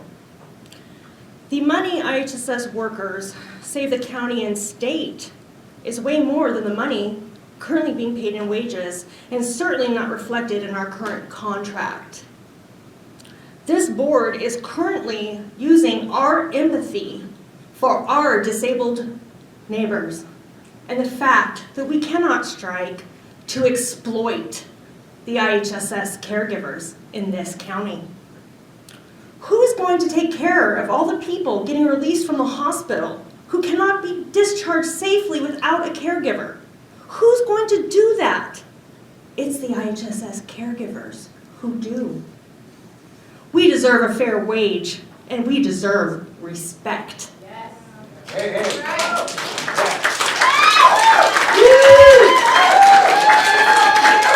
Bridgeford, followed by Laura Hobbs, then Steve Kahn. After Steve, we have Jenny. Good evening, Chair and Board. Lori Bridgeford, I'm in District 4. I'd like to give a big thank you to Shasta Lake City's use of the room for the next couple months. I hope we can be good neighbors and respectful of the security that we're getting. Thank you to the Sheriff's Department people, Ken and Chris Wright. I'd like to clarify on these tickets, is there a policy or protocol, like if a group comes in and they've got, I don't know, 30, 40 people. I appreciate the people here today. They absolutely need to raise like years ago. They really do. But I'm just asking, will the future accommodate large groups, and then there'll be a long line when it's hot or the weather and whatever. So that would be good to understand. Thank you for making the media wall available. And I just want to point out that an individual here in our community is now in jail, no bail. I just heard that today. And he was a disruptor at our meetings. And I'm very concerned that we have, as according to our public safety meetings, the mentally ill, addicted, unhinged people with guns. It's a problem, and we're lucky we have had nothing happen at our meetings. Regarding the comparison of what was at the city council meeting and all the frustrated, upset people, that is vastly different than what was happening in 2020 with the mandated vaccines and all the rest. Medical murder is very different from someone pissed off that the election people keep talking. See, it's the truth. Very big difference. So no means no, media people. When Chair Cry or anybody else does not want to talk to you, do not hound them, harass them, pester them, walk to the back, chase them. That's so inappropriate. Do not do that. And then call the rest of us whatever nasty names you want. So that's all I'm asking for is be civil. If you get something wrong, publish it. RV, publish it. You made a mistake. That's all I'm asking for. Okay, I accept your apology. All right, thank you. Next up, Laura Hobbs, followed by Steve Kahn, followed by Jenny, then Rachel Smith. Okay, good evening, Supervisors. I'd like to say that I do not want Joanna Francesca as the next ROV. There's a number of reasons. On December 14th, Joanna misled the Secretary of State and the citizens of Shasta County when she wrote a statement of votes that said there was only 10 variances discovered in the 1% tally, and these were all caused by human error. In truth, from the 10,800 ballots that they counted, there were 511 variances that were caused by machine error. Joanna also refused to release the manual tally data in utilizable format, which is a violation of California elections law. And despite this 4.1% error rate in the 1% tally, Joanna did not investigate other close races. In fact, she went ahead and certified it without letting people know that there were 18 races decided by a margin of less than 5% in the November election, so these people could not contest their elections. She hid that data. She also deleted election data from a V drive containing 100 votes that never made it into the final tally of a contested District 2 race during the March 2024 election. This data is supposed to be retained for 22 months. There's a number of different laws that she has violated. I have a list here of 28 different items and reasons why we do not want her as our next ROV. I'm going to go ahead and leave this in. I don't know how much time I have left, but 25. I put my support behind Clint Curtis. I think he would be an excellent person in this job, and I think he could really do some great reform for this county. Thank you. Followed by Jenny, then Rachel Smith, then Jim Burnett. Good evening, board, and great to see so many people showed up. This is related to the last board meeting discussion about the strategic plan. As I was walking away from the podium, Cry said that he would help me out by stating that there was only $70 million instead of $700 million that should be considered in the strategic plan. The argument being from me that there was so much money involved that it is a very significant thing, especially over a period of 5 years. But that's not really true. That the balance of the money, $600 million, actually, it's not directly called discretionary money, but there is discretion into how it's distributed. So even though it has to go in certain areas, there are decisions made as to how and who fulfills that obligation. Different companies, different nonprofits, and all that. And so I believe it's going to be very important for the strategic plan to analyze hundreds of millions of dollars. And I mean, is it that you don't want them to do that, Cry? I don't understand why you would say that it was only $70 million that needs to be considered, because there's a much more money that should be scrutinized. Now, even as discussed, they may not want to micromanage, but they may want to set goals. They may want to set priorities. They may want to set outlines within the strategic plan so that Health and Human Services, so that some of these entities that are distributing the funds distribute it in the way that the people want. So I think you were very misleading in what you said, and I would like to see the strategic plan be respected for what it's going to be and for the amount of money that it's really going to be considering. Thank you. Thank you. Next up, Jenny, followed by Rachel Smith, then Jim Burnett, then Nolan Weber.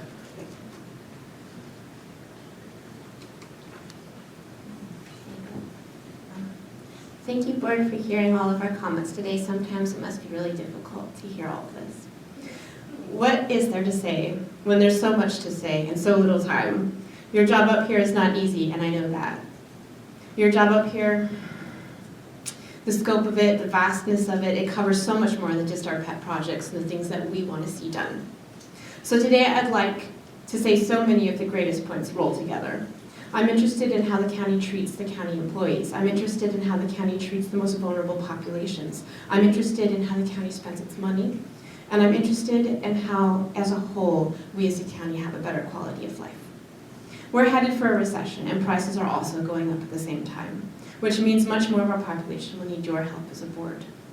Currently, the county is in talks with unions on all fronts, such as unions like SEIU, who are working out of contract right now. Your job is to keep our county running, to keep it running effectively and efficiently. Your job is to inspire your employees, to have them want to work for you because of the greater culture that you provide for them. How well do you compensate them? How well do you appreciate them? Do they feel appreciated? Do they know you appreciate their work and the jobs that they do? Do the social workers know that you appreciate the benefits that are provided by them, by the work that they do? Do the in-home care providers know they're appreciated by how you pay them? I know that when you meet people in person, you have compassion. I've seen you, Kevin. I've seen that you're a compassionate person when you are confronted by an individual. And what I'm asking of you right now is that when you talk to these people, when there are just faces in a crowd, that you look at them the same way you look at an individual who's struggling. Because I know you have compassion for that. I've seen it multiple occasions. Maybe everyone in this group hasn't, but I've gotten to see it personally. So what are we doing as a county to My timer conduct? for some reason is not audible right now, but your time is up. Oh, okay, I was like, So man, we this have is Rachel- like, I we must have have Rachel talked fast. Smith, Okay. Jim Burnett, Nolan Weber, and after Nolan, we have Terry Powell. Hi, I heard that you said that families should give up for the people that they're caring for. I gave up working, doing nails, and making a ridiculous amount of money, to be honest. And I have a psychology degree. And when my ex-husband decided he didn't like a child with a disability, I took care of our child, and I still do. He's 30 years old, severe cerebral palsy, feeding tube, totally incontinent. Cognitively, he's there. He gets the jokes. He gets the criticisms. Have I regretted it a day in my life? No, not even when I had to go and have surgery on my leg and took 1 day off. 4 surgeries, 1 procedure, and took 1 day off. And I still find time to come here. How you think that somebody working at McDonald's should make more than I do? I can't put him in a nursing home. I couldn't. There is nowhere for somebody his age with his abilities or lack of abilities that will take him. So I gave up my life. I have a child who's a Navy vet. I have one that works at UC Davis in the department, and I have one that works for Coca-Cola right down the road. I have very successful children, and I would say that my child who has cerebral palsy is successful too in his own abilities. But I don't think that it is right that we are limited on what we get, and don't ever say that families should give up for that child, because I have. He's 30 years old. He's at the movies right now with his sister, so I could spend my time off with you. But to say that a 50-cent raise, that's ridiculous. I could leave him in a box and go work at McDonald's and make more money. You think that's right? I'm here. Do any of you have any questions for me? Next up, Jim Burnett. By Nolan Weber, then Terry Powell. After Terry, we have Jeff Porter. Good evening, everyone. First of all, I want to thank Supervisor Plummer for relaying the information of writing the letter, and it might have done some good about the fire safety up here on the I-5 corridor. Thank Kevin for his encouragement for everybody to reach out to our representatives if there's any problem. That's usually a long-going thing that has a avoided resolution. That's why we have elected representatives, among other things, and they can really be a powerful force for you. So I thank you for reminding us about that. I'm in support of the letter to support AB 25 election reform. As everyone knows, I'm a fanatic about that, and that's a good thing. No one's more cynical about letter writing and bearing fruit, but I know from time to time it does, as we found out earlier today. So I would say just keep up the good work, keep advocating for what you know is right, and I really hope you guys can find a way to help the people that are the caregivers here too. Thank you.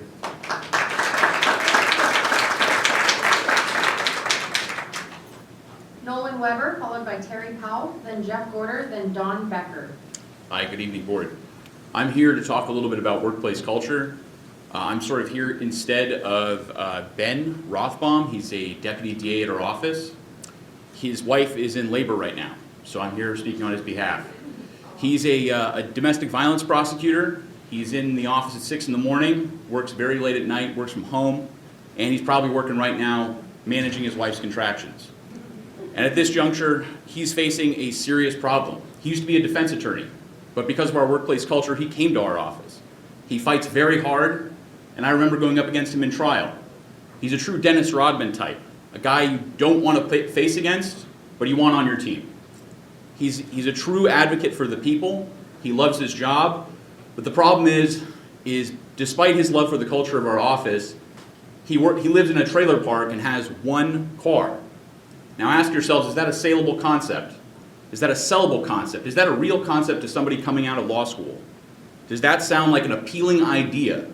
But he stays in our office and he works very hard because of the culture we've developed. We are topped out on culture. We can't go any further. There's only one movement at this point. There's only one way to attract further people, to recruit and to retain.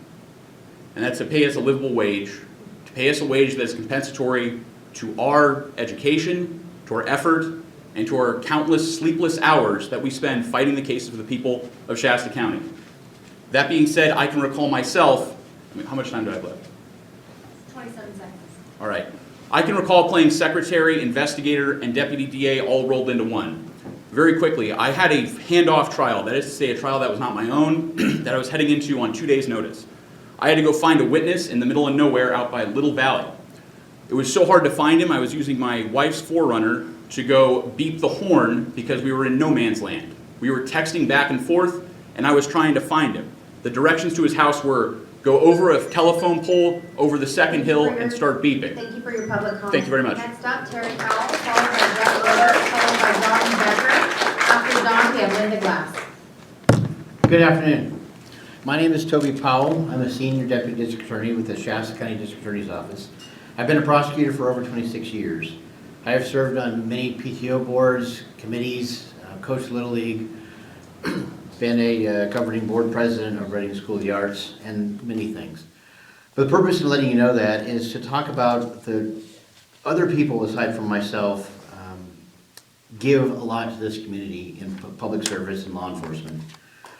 There's currently a huge cliff that exists in the world of criminal justice. The cliff that I'm talking about is one that's been created by our legislature and is making it extremely difficult to ensure the safety of our community.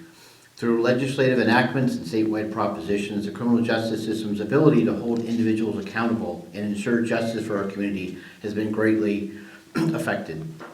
I've seen many cases where people get out of jail very early when they're not supposed to. I also remember when one of your board members was talking about the difficulty it was in hiring quality and experienced attorneys for the county council position. I remember thinking to myself, finally, someone gets it. But this doesn't apply just to attorneys, but also to secretaries and general staff. Many of our staff get hired at compensation levels below starting salaries at McDonald's. One of my most important people I deal with is my secretary. She makes only $24 an hour, and she's been there for many years. I understand it's difficult to think in terms that what we have to lose if we lose the quality of law enforcement and prosecutors that currently exist in our community. But we have to start thinking in that way moving forward. Look at communities where crime or criminals are taken over, property values decrease, businesses don't want to come there, and the overall quality of life is lowered. I live in this community and I'm involved in this community. There's no quick fixes to the fiasco that our state legislature has created, but there's one simple answer, which is compensation. Thank you. Next up, Jeff Porter, followed by Don Becker, then Linda Glass. After Linda, we have Antonia Rose. Good evening, Board. First of all, I'd like to encourage the Board to appoint Joanna Francesca as the next ROV. When Dr. Hobbs said that we don't want Joanna, she doesn't speak for me and hundreds, if not thousands of people that I know. I don't see any reason to consider anyone else other than Joanna for this position. When you have a current employee with all the knowledge and experience needed, why would you look elsewhere? If you want employees to stay and build a career with the county, you have to reward those employees like Joanna that have worked for 16 years with the county, every position in the ROV's office. And she could have left after being overlooked this last recruitment. She didn't. She stuck around. She showed her public spiritedness by staying in her position and helping Mr. Toller make it through that election. It's time to reward her. Please. The next thing I want to do is, I know, everybody needs money, but, those that are taking care of the most vulnerable in our community, as the deacon said, need to be supported with adequate wages. Inflation has been 15% over the last 3 years, the term of their contract. I'm sure they haven't kept up with the cost of living. Inflation's going to continue to rise. you know, you've got to find a way. The board voted itself a 68% or 70% raise. It'll ring a little hollow to say that there's no money to support those folks. And Antonio Rose, followed by Nick Gardner. Good evening. My name is Dawn Becker. I'm a Deputy DA, Shasta County, and I spoke a couple of weeks ago about the cost of living and moving up here from the Bay Area or Sacramento. And on March 31st, I listened to Supervisor Kry's conversation and his podcast, and I realized that I wasn't very clear. So I came back today to kind of tell you a little bit more what I meant by that with the Zello. I wasn't talking about buying a house because no one in my position can. I'm talking about what it actually costs to live here. So I have here is what my position is being paid in Sacramento is over, $12,590 per month. Here in Shasta, it's $8,161. That's a $4,400 difference per month that was getting paid. And I also brought for you is the Zello printouts because I realized I was remiss. You should be able to look and compare. And you can see in Shasta County, a 3-bedroom, 2-bath house goes for $2,050 a month. In Sacramento, a 3-bedroom, 1-bath is $2,050 per month. And there are comparable when you think about the $4,400 difference per month. These costs of rents are very comparable. So please look at them and see that all we're looking for is not to have to work 12 to 16 hours, 6 days a week, and still not be able to find housing. So if you'll keep this in mind, I'd appreciate it. Thank you for your time. Glass, followed by Antonio Rose, followed by Nick Gardner, then Julie Harmon. Good evening, Board. The reason that I brought the suitcase is because I went to Best Buy today and I bought 6 reams of paper for the printer, and each ream contains 500 pieces of paper. You can try and speak into the microphone.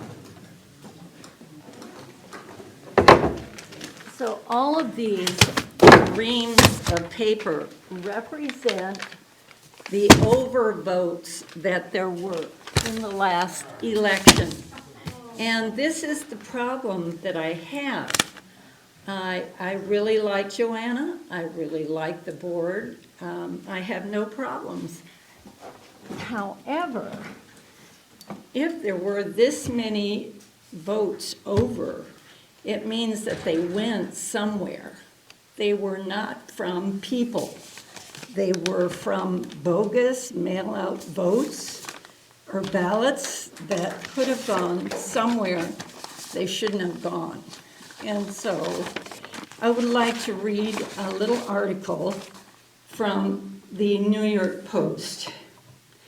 It reads, the Center for Technology and Civic Life, or CTCL, every one of them, the grant spelled out in great detail the conditions under which the grant money was to be used.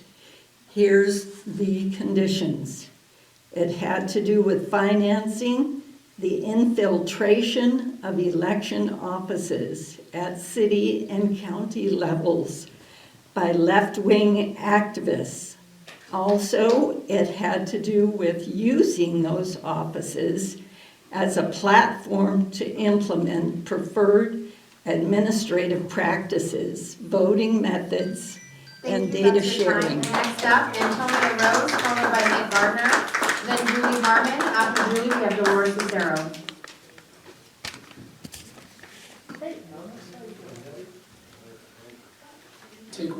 Before you start, let her get her stuff out so you're not interrupted.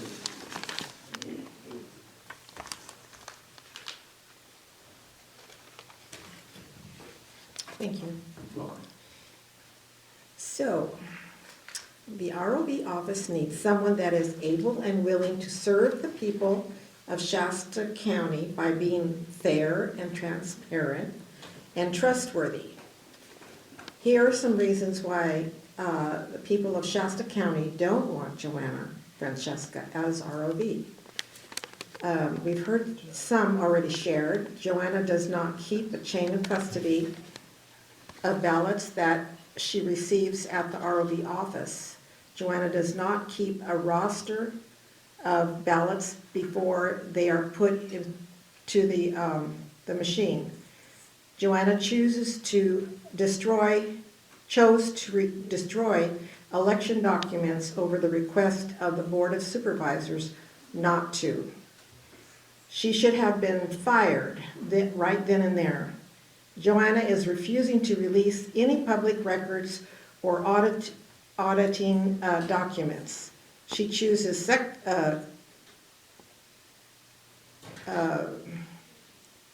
secrecy over transparency. She still has not released the results of the logic and accuracy test from the November election. We do not want someone that will allow so much error, secrecy, manipulation of our elections. Not anyone else, and not anyone else that would run the ROV office the way she has. Thank you. Kate Gardner, followed by Julie Harmon, and Dolores Lucero, followed by Theodore Workman.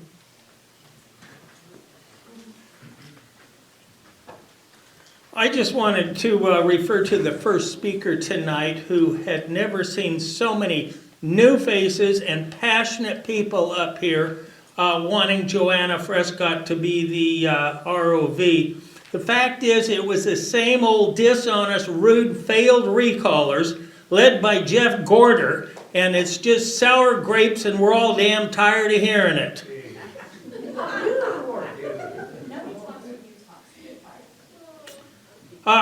In fact, I really admire Kevin Cry for his restraint on not telling them to quiet down and behave themselves. He needs to straighten them out and tell them to shut up when somebody's up here speaking. I notice that the people that are maybe mega conservative, they're not always interrupting. But the most embarrassing part was my neighbor, Lance. I don't even know the idiot's last name. He got up here and yelled and insisted you put Joanna in the spot. The fact of the matter is, he's been up here for 4 years. He's moved from San Francisco. He soiled his nest in San Francisco, and now he wants to soil it up here just like a whole bunch of these sorry, disappointing, rude, failed recallers. Thank you. Julie Harmon, followed by Dolores Lucero, then Theodore Workman, then Ken Michaud. Okay. My name's Julie Harmon, and I'm not related to Corky Harmon.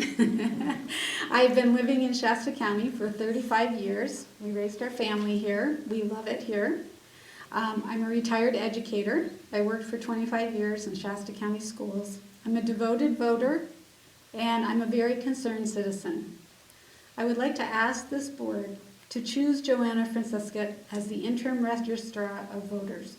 Give us the opportunity to see her in this position before we vote in the next election. Why is this the only reasonable choice? Well, let's pretend for a moment that this candidate has a different name. Suppose the name is Tom, or Patrick, or Clint. This person has 16 years of election experience. This person has been an assistant ROV in this office locally for 7 years. This person has a proven track record of calm under pressure and relates well to an emotional public and the media. This person has already trained one new ROV who now recommends her to be his replacement. This person has experience installing a completely new voting system, running contentious elections, and successful problem solving in the heat of these elections. This person has repeatedly stepped up to any challenge for the good of the department and her staff. And I could go on and on and on with her training and qualifications. But the real question is, why is the name Joanna met with such resistance by the majority of this board? when the qualifications are so starkly outstanding. Joanna Francesca should be our interim registrar of voters. Anything less is biased, intentional blindness. That's your time. Dolores Shapiro, followed by Theodore Workman, followed by Annabelle Bowen. Let's get down to business here. Let's face this. Bottom line, you people don't like Joanna. And there's some people over here on the right side don't like Joanna. I am so sick and tired of Lori Freebridge coming up here complaining, and then you got Mr. What's his name over here? Mr. Gardner. Yeah, whatever. Yeah, and you know, he comes here and all he does is complain. Instead of you listening to what the people want, here's the thing. These people are coming to you as almost like you're the boss, but you're not only boss, Mr. Craig. It's the whole board. It's all 5 of you, not just one. The thing is, last year? You talked about the Zog fire. You wanted the Stephanie Bridget to be investigated regarding the money, how it went to where the board she sits. You did the same damn thing. You sent money, you got approved. You approved money that goes to the same board that you sit on. How can that be when you got people here who are suffering, they're asking, they're begging, but yet you're the thief. You're the worst one who controls everybody else's destiny of their life. Because you actually, why don't you tell these poor people that you make $65,000 from the Gateway Unified School District, that you made a contract with the school that you benefit as a public official is prohibited by law. It says willful violation of the California Government Code 1090 can result in criminal prosecution and fine imprisonment in Section 1090, which is a conflict of interest. That's what you have. And these people are coming to the criminal who actually is freaking robbing us and taking money. And these people should, what I recommend, these people, if you don't give them what they need, I recommend these people to do a class action lawsuit because they're tired of coming here. I don't know why they don't do that now. It's bullshit. Theodore Workman, followed by Ken Mashad, then Annabelle Bowen, followed by Deidre Holiday.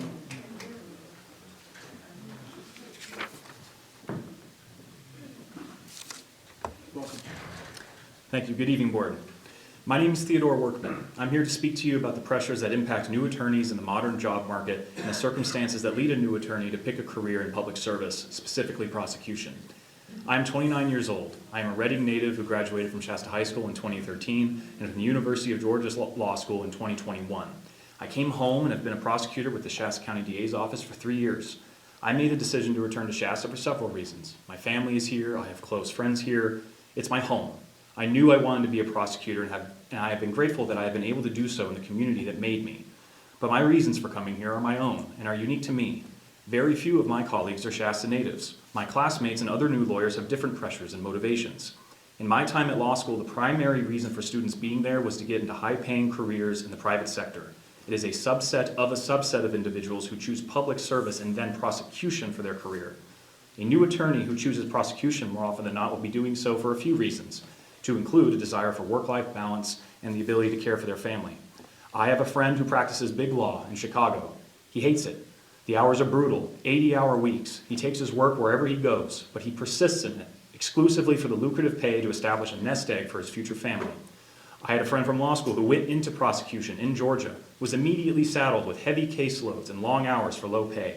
When the time came to get married and start his family like he had planned, he had to make the choice, and he did, for his family's financial future and transition into private defense work to support them. Another friend, a workers' comp attorney in Sacramento, I have brought up here. I have tried to pitch him the job. He wants to do it, but he cannot take the pay cut because he needs to pay off his student loans in a reasonable time. I share these anecdotes from other young attorneys who value family and safety to further demonstrate what has been said already. The problem is money. While novel and creative solutions should always be sought out and kept in mind, the fundamental challenge of this staffing crisis is one of dollars.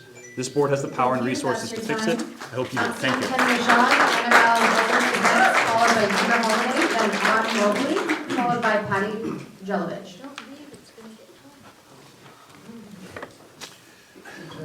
Good evening, Board. My name is Ken Bashard. I live in Cottonwood. Members of the Board have displayed great interest in identifying performance measures to help evaluate the cost effectiveness of spending on various HHSA programs. Shasta County HHSA ran one of the 25 whole person care pilot programs. The UCLA Center for Health Policy Research evaluated the program for the state. The total savings of the program was $600 million. The program cost, however, was $3.6 billion. That means the rate of return for the program was negative 83%. Pretty bad.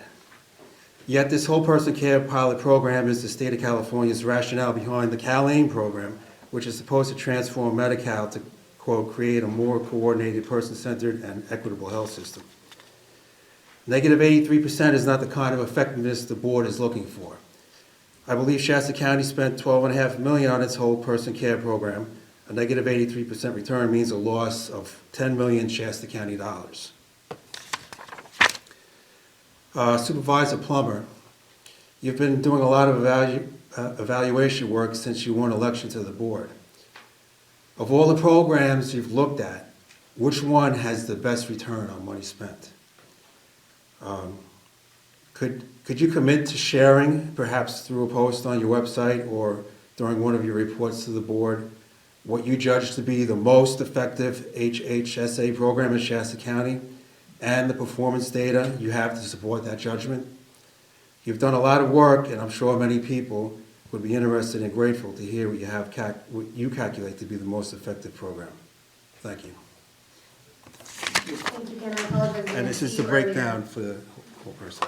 Next up, Annabelle Dolan, followed by Deidre Holiday, then Arm Mobley, followed by Patty Jelovich. Good evening. I, Annabelle Dolan, do solemnly swear that I will support the Constitution of the United States and the Constitution of the State of California. That is the first line of the oath I made 2 months ago when I was sworn in as an attorney. As a deputy public defender, my job is to protect the constitutional rights of members of this community. Having an attorney represent you in your criminal case isn't a privilege for the few, but it's a right guaranteed to all. And the people in my office work tirelessly to see that right met for all our clients. But we need help. I know this board likes numbers, so I have a few I'd like to share with you. I've been a deputy public defender for 1.5 months, and I have 135 clients with 200 total active cases. This is the same number of cases that friends in other offices had after 3 to 4 months, not after less than 2. My salary is $20,000 less than what it could have received in offices with comparable costs of living and lighter caseloads. I was the first in my office to receive the hiring bonus, which provides less than $5,000 per year for each of the 3 years I agreed to stay here, less than a quarter of what is needed to make my salary competitive with similarly and better situated counties. The Public Defender's Office could do the best outreach, PR, and recruitment in the world, but that alone would not make up for those numbers. Those numbers are just some, showing how overworked and underpaid my colleagues and I are. And we need your help to fix those numbers. We need you to prioritize the defense of our community as much as you prioritize the incarceration of those same people. We need you to pay us what we deserve, to value our experience and our work, and we need you to support us so that we can support the community and support the Constitution. Thank you. Thank you. That's your time. Followed by Patty Jelovich, followed by Dan. Good evening, everyone. As the saying goes, seize the opportunity of a lifetime during the lifetime of the opportunity. You are in the driver's seat at this juncture when the whole country is wrestling with getting our elections back, and Shasta County is once again in need of a registrar of voters.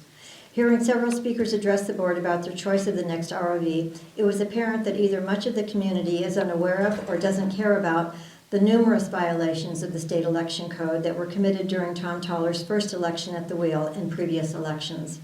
Of present concern is that one of the candidates for the ROV spot is the one who taught Mr. Toller everything he needed to know for his first go-around with elections.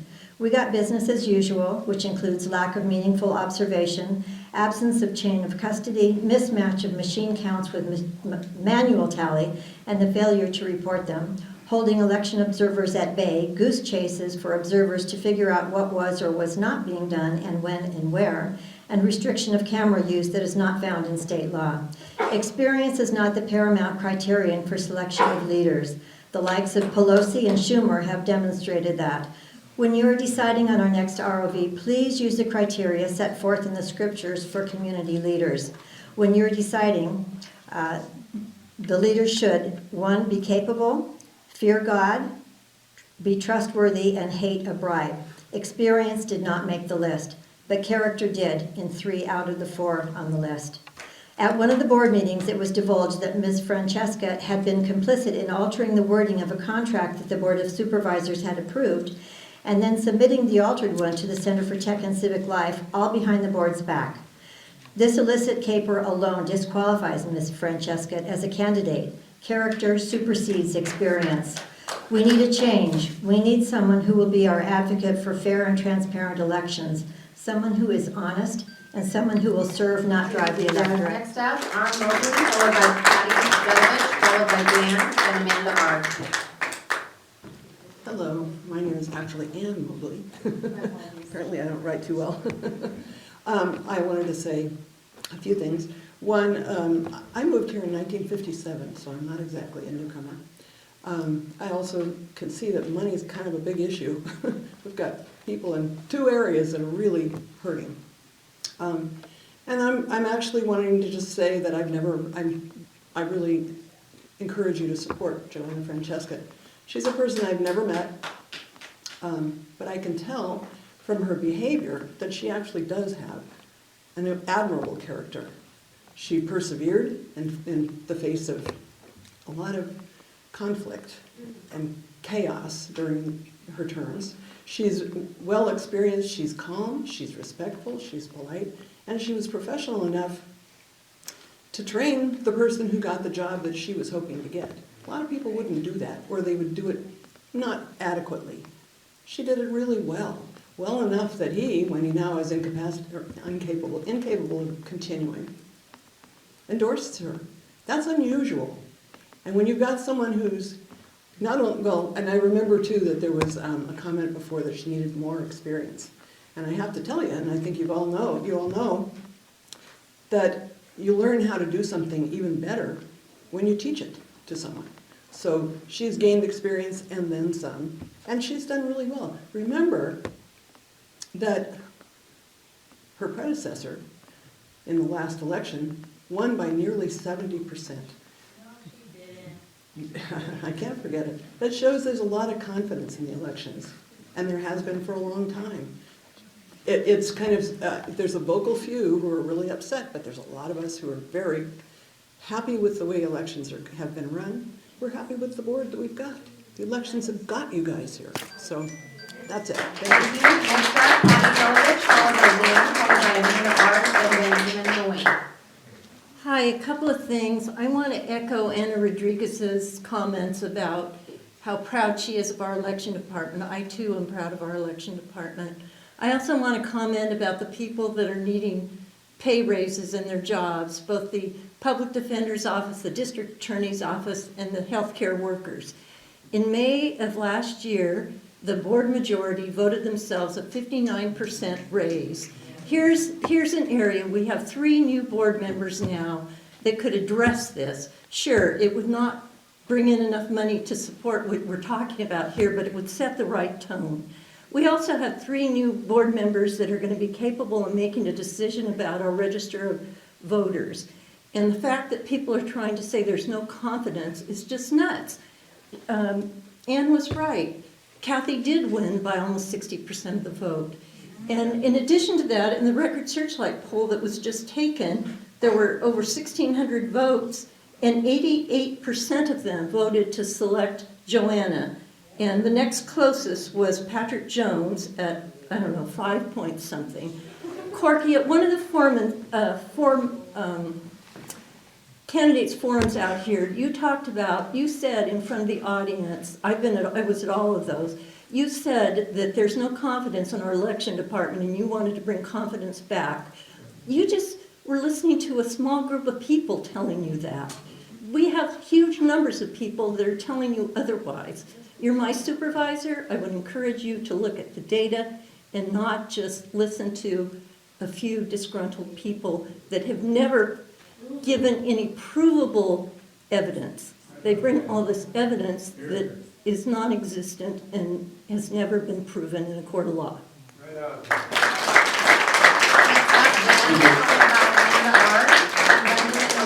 Followed by Thomas H.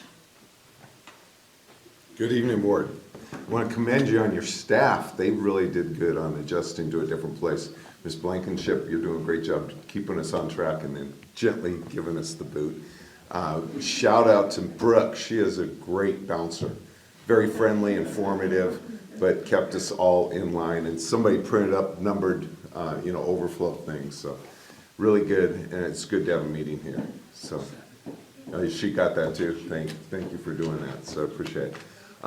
Joanna is a great woman. She's very friendly, personable, smiles all the time, and told me everything I wanted to hear. She never followed through on any of those things. She promised to email me things. She promised she'd get answers. Never any follow-up. She is a great poker player. She needs to go into business of where a poker face pays. She is not honest. She doesn't have integrity, but she really smiles as she tells you a bald-faced lie. We had very kind and nice ladies requesting Joanna here. I appreciate them. They say give Joanna a chance. I want to remind them, we gave Joanna a chance. Tom Tollard was given a total pass. It was very clear. He was not to make any decisions. He wasn't responsible for anything. He was to learn. And Joanna was to teach him everything he knew. You have a lawsuit in front of you right now because Tom Tollard did not perform his legal obligations. Joanna taught him everything. The reason you have a lawsuit is because of Joanna. Giving her another chance is a foolish mistake. You can't put yourself in the county into that position again. Just because you've been there 16 years doesn't mean you're competent and you're the right person for the job. You need to find somebody who you could trust. These people that object to observing the elections, you gotta ask why. Joanna's written papers on why there shouldn't be observations on elections. She's opposed to it. Thank you. That's your time. Amanda R. followed by Benjamin Noane, then Thomas H., then Max Walter. Good evening, board members and chairman of the board. I'm a deputy district attorney with the Shasta County District Attorney's Office. I've also had the unique experience to have been a public defender at the public defender's office. Having worked in both offices, I can say with confidence that both offices have a good office culture, and that is not the problem. Public defender Ashley Jones and District Attorney Stephanie Bridget both foster positive work environments. Specifically at the DA's office, we celebrate wins together. We mourn losses together. We pick up each other's slack as a team. I'm currently assigned to the misdemeanor division. In this assignment, I have court on Mondays and Fridays for normal calendar. For these calendars, I have to prep 200 to 300 cases so that I can appear on them in court and effectively negotiate them. These cases take approximately 6 hours to prep. Tuesday through Thursday, I'm either in trial, filing cases, reviewing cases, preparing plea offers, reviewing body cams and other evidence, negotiating with defense counsel, talking to victims, engaging in training new people, responding to motions, among many other things. I also volunteer my time with the Shasta Youth Peer Corps when I can. On a regular basis in my current position, I often work 6 days a week, more than 50 hours a week. And even more when I'm in trial. I have 2 young children, and I've recently purchased a house. My mortgage payment is more than half of what I make. Working late and on weekends takes me away from my children. The problem here is pay. Shasta County does not pay enough to be competitive to other counties, to bring in the necessary applicants to staff the offices. Low staffing levels causes burnout, which then causes people to leave. These 2 issues are what we're dealing with, and they can be solved by paying the deputies more money. Thank you.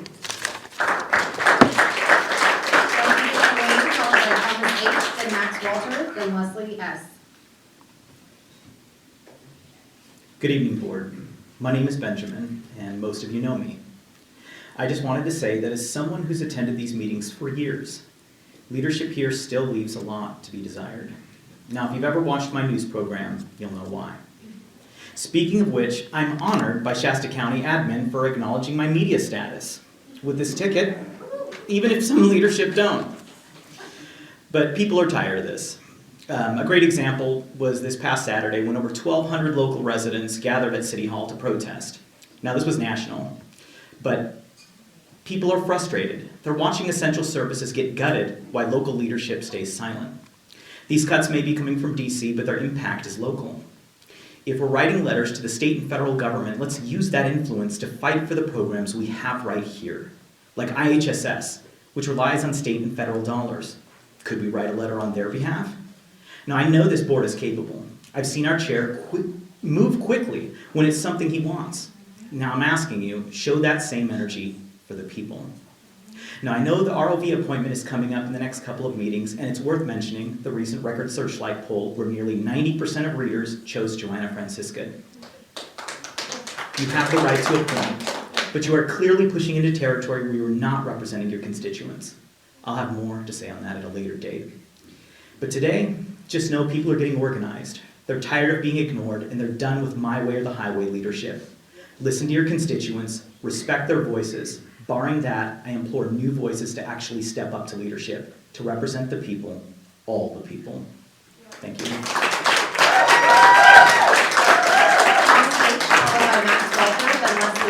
Lastly, Twyla Carpenter. Yeah, I wish we had a little more time. But I've always came from the background, if you don't like it, leave. If you need more money, work harder. And somehow it works out. But anyway, the elections, that's the most important thing right now. And we've been talking about this, doing it, and keep repeating the same mistakes. Kevin, you want to know that? Ask your mother. I spent, I think, 12 days with her last year. We watched these people count votes. Ask your mama. But anyway, I think you guys deserve, to us people, to give us fair elections. I don't care how you vote, but let's have fair elections. What's wrong with having fair elections? What's wrong with having fair elections? You've got a little boy coming up. You can start it. Ask your mama. She knows what fair elections were. About all this DA crap, some people tried to kill me, and they were charged misdemeanor, and we're still going to court 3 years. So it sounds like they need more money too. But give us free elections, fair elections. What's wrong with fair elections? Mr. Long, fair elections, what's wrong with that? It is so simple. I haven't seen any improvement. Alan got 70% or so of the vote. She controlled the votes.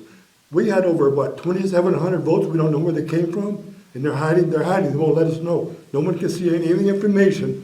2,700 votes more than the people that voted. How did that work out? I mean, that's sad. That's sad. You guys are in charge.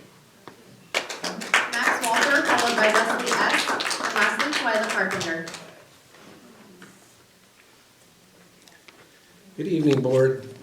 Well, I'm wondering if there's a precondition in ROV applicants that they must express some legitimate concerns that the 2020 election was fraudulent, or as President Trump said, a massive fraud of this type and magnitude allows for the termination of all rules, regulations, and articles, even those found in the Constitution. That, in a nutshell, is the true Trump derangement syndrome. And of course, this was in light of him never winning a single court case of the 61 lawsuits he brought. 0 for 61. And no doubt, based upon past results, candidates should express beliefs that they have legitimate concerns of great fraud in our elections overall. I mean, even Mr. Toller had stated that in his interview, which saved his candidacy and won his job. And I remember John Gaglione from Chicago, who, God rest his soul, who's since passed away, answered Chris's question about how much fraud was found in Illinois, because he was in that job. And his reply was that it was basically non-existent. And California had 23 confirmed cases out of, from 2020 to 2024, at least 33 million Californians voted. But once Mr. Toller got the job, he didn't want to go to prison, and he rejected all the extremist nonsense that he knew was based solely upon suspicion, and he did an excellent job. And now Mr. Toller endorses Joanna because he is an honorable man. This board and this county is so fortunate to have Joanna Francesca, who harbored no grudges and made sure Mr. Toller did not fail. She prevented a catastrophe. That is an exemplary public servant serving the public trust. And you hired somebody who had 3 months to learn the job, who had no experience, and she was the one who brought us through the whole thing. Thank you. That's the time. Scott, followed by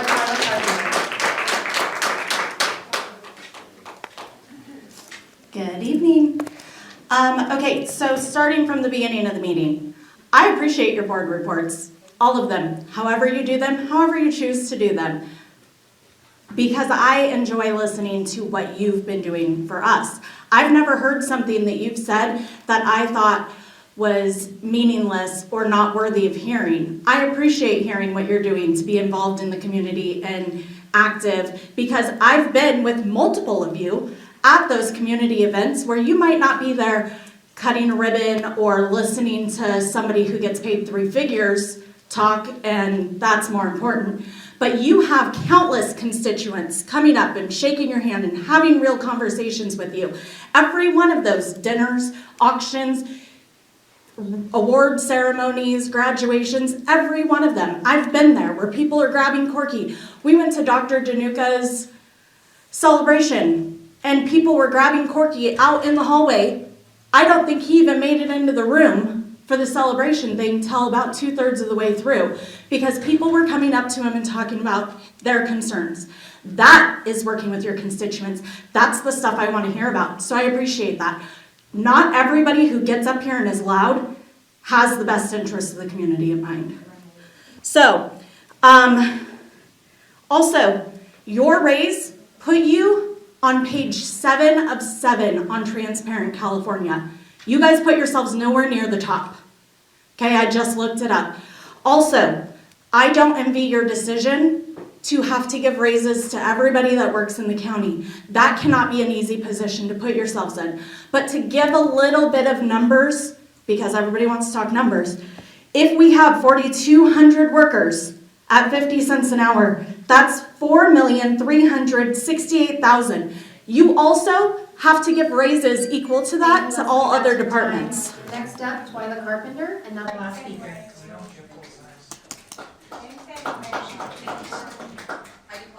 Is Twyla here? I decline. Okay, sure, that's it. All right. With that wraps up public comment. We're going to move to the consent calendar. We are going to take the consent calendar. Did you need to take that vote? For the consent calendar? No, in the other part, we were talking about the Whiskey Town. Right? We already did that vote. Yeah, the vote was, oh, that's right. We already did it. Yeah, that's right. We'll edit that up. Got it. All right, so the consent calendar will take minus C7, which has been pulled for discussion. Do I have a motion? I'll make a motion to approve. Second. We have a second. So a motion by Supervisor Kellstrom to approve the consent calendar minus C7, seconded by Supervisor Plummer. We have heard public comment. All those in favor? Aye. Hearing none opposed, that would be a 5-0 vote. Moving to C7, the great Troy Bartolome, who walked from the Public Works office on court. No, not really. He actually did not walk. Troy, before you get started, by the way, I want to thank you because I reached out the other day and I sent that picture and I get a phone call or a text about 10 minutes later saying they're filling potholes now. So okay, very much appreciate that. You and your crew. Thank you. What street was that? Cottonwood. You didn't know it. Another one. I'm really sorry. Bruce, can you do me a favor? Can you grab that lady in purple's information for me? Thank you. Sorry. There's no other way to do it. There's no other staff. Go ahead. Okay. Troy Bartolome, Director of Public Works. Good evening, Chairman Cry and Supervisors. C7. It is a telematics and GPS locating contract. It's by Sam Sarah Incorporated. There were, let's see, we did excuse me here. read some requests for proposals, interviewed some candidates. Samsara came out to be the one that was favorable. And what this will provide for is telemetrics and GPS locating for county vehicles. You have a fleet of between 500 to 600 vehicles, depending if you count the large equipment and public works, things of that nature, police cars, things like that. And how this came about was a couple years ago, there was a vehicle on Highway 5 going north during a snowstorm, and they came over in front of a snowplow that was over in the safe lane, and a claim was made against the county, still in a lawsuit, about how they were hit by the snowplow, when in essence the story is probably quite opposite. We looked into it. If we would have had some camera to record, that would have really helped us avoid litigation. So that's what brought this about. Now, what Samsara is able to provide for us is GPS locating. These devices will let us know where our vehicles are, to record vehicle mileages. It will also record data as to speed, things of that nature. So should there be an accident, the telematics can let us know what had happened up to it. So though it's not as good as a camera, the cost of the cameras, and mainly the storage that would require for the cameras just made it very cost prohibitive. It wasn't able to do that on all the vehicles. But nonetheless, this would provide us with some data, should there be accident history in the future, that we could possibly use to help us avoid claims. The other thing it will do is it will record mileages. Right now, our fleet manager, the only way he can keep track of mileages in vehicles is bring them in on service intervals. These service intervals are based upon months as opposed to mileages. So he just has to make his best guess, be conservative, and then get the departments to bring the vehicles in. The Samsara process would notify him electronically, notify the departments electronically, things like that, and then it makes it easier for him to do the service intervals by mileages. We'll have better efficient service, hopefully increase the life of the vehicles, just from the increased service intervals and a more accurate service interval instead of trying just to guess by monthly information. So we talked about, it could help us save money with fraudulent claims, help with loss prevention if something's stolen, a vehicle or a piece of equipment, things of that nature. It would be able to help locate it. Knowing there's location devices, it does help with theft deterrence. I checked with risk management over the last few years. We've had 2 vehicles stolen, and I know in public works, though it's not a vehicle, on 2 occasions we've had some rather large generators of the $100,000 range that were stolen out in Jones Valley on 2 different occasions, and we were not able to recover those.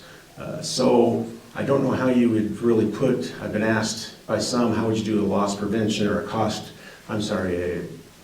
rate of return or a cost benefit analysis, and that's it would be more of greater protections against further theft. I don't know how you would actually put a value on that, but at some point in time, preventing a lawsuit or having some data there available to protect us against a lawsuit would help to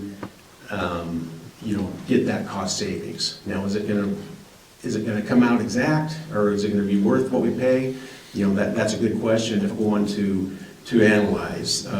In here, we have the contract for a value of $381,500, and roughly the startup cost to get this information or to get this device in all our vehicles is about $54,000, and it'll be about $109,000 annually, which it's $15 a vehicle per month. So $108,000 annually for all the vehicles to have this function. I'd be happy to answer any questions. I know I've kind of jumped all over the place here, but that's what's before you tonight. We don't have a queue, so Supervisor Long and Plummer, if you guys would like to ask questions, I'll start to my right. Supervisor Plummer. Go ahead, or I can, whatever. You can start. All right. Okay, thank you. Thank you.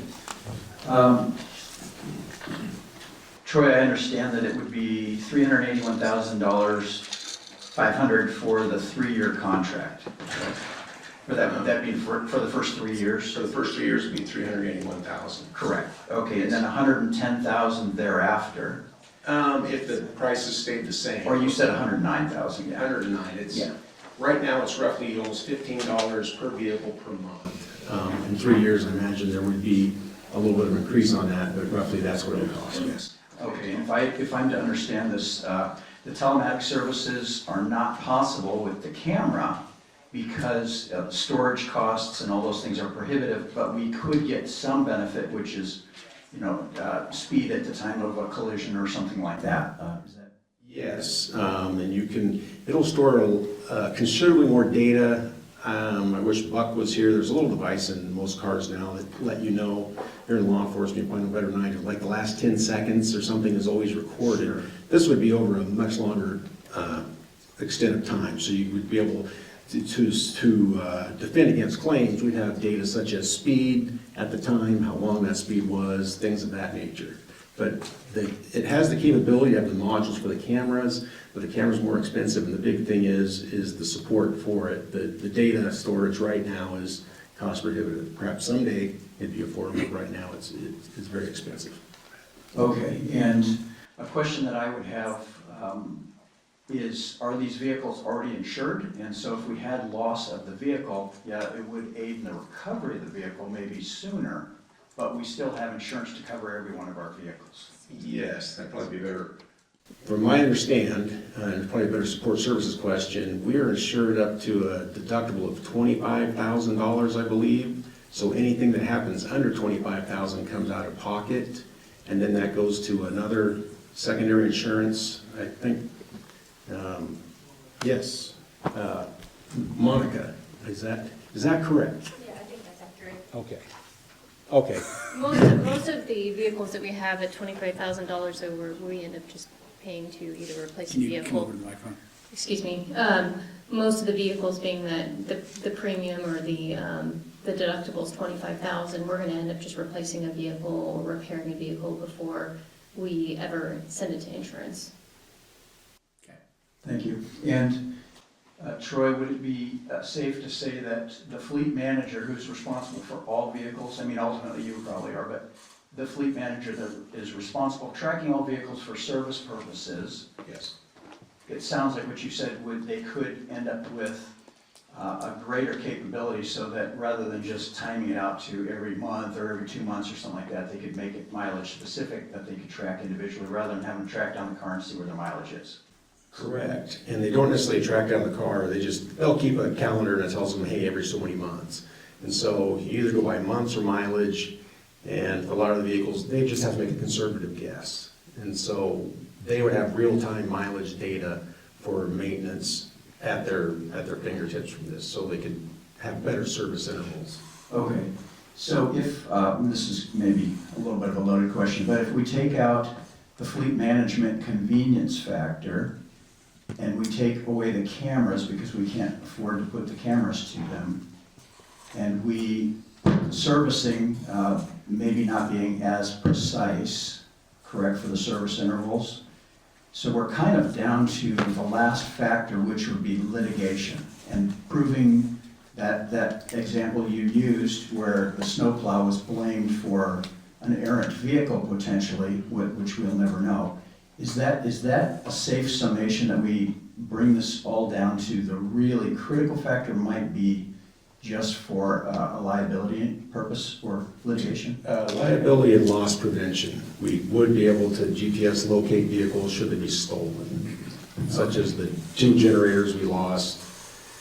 We might be able to locate them. Of course, many people know how to deactivate location devices, but yes, loss prevention and litigation protection from claims. So, Supervisor Moon, I would say on the litigation side, when you have a non-injury accident that's not going through a MATE review, the crash sensors in the module are extremely expensive to extract the data out of, and having the data available to us in an accessible way would be helpful.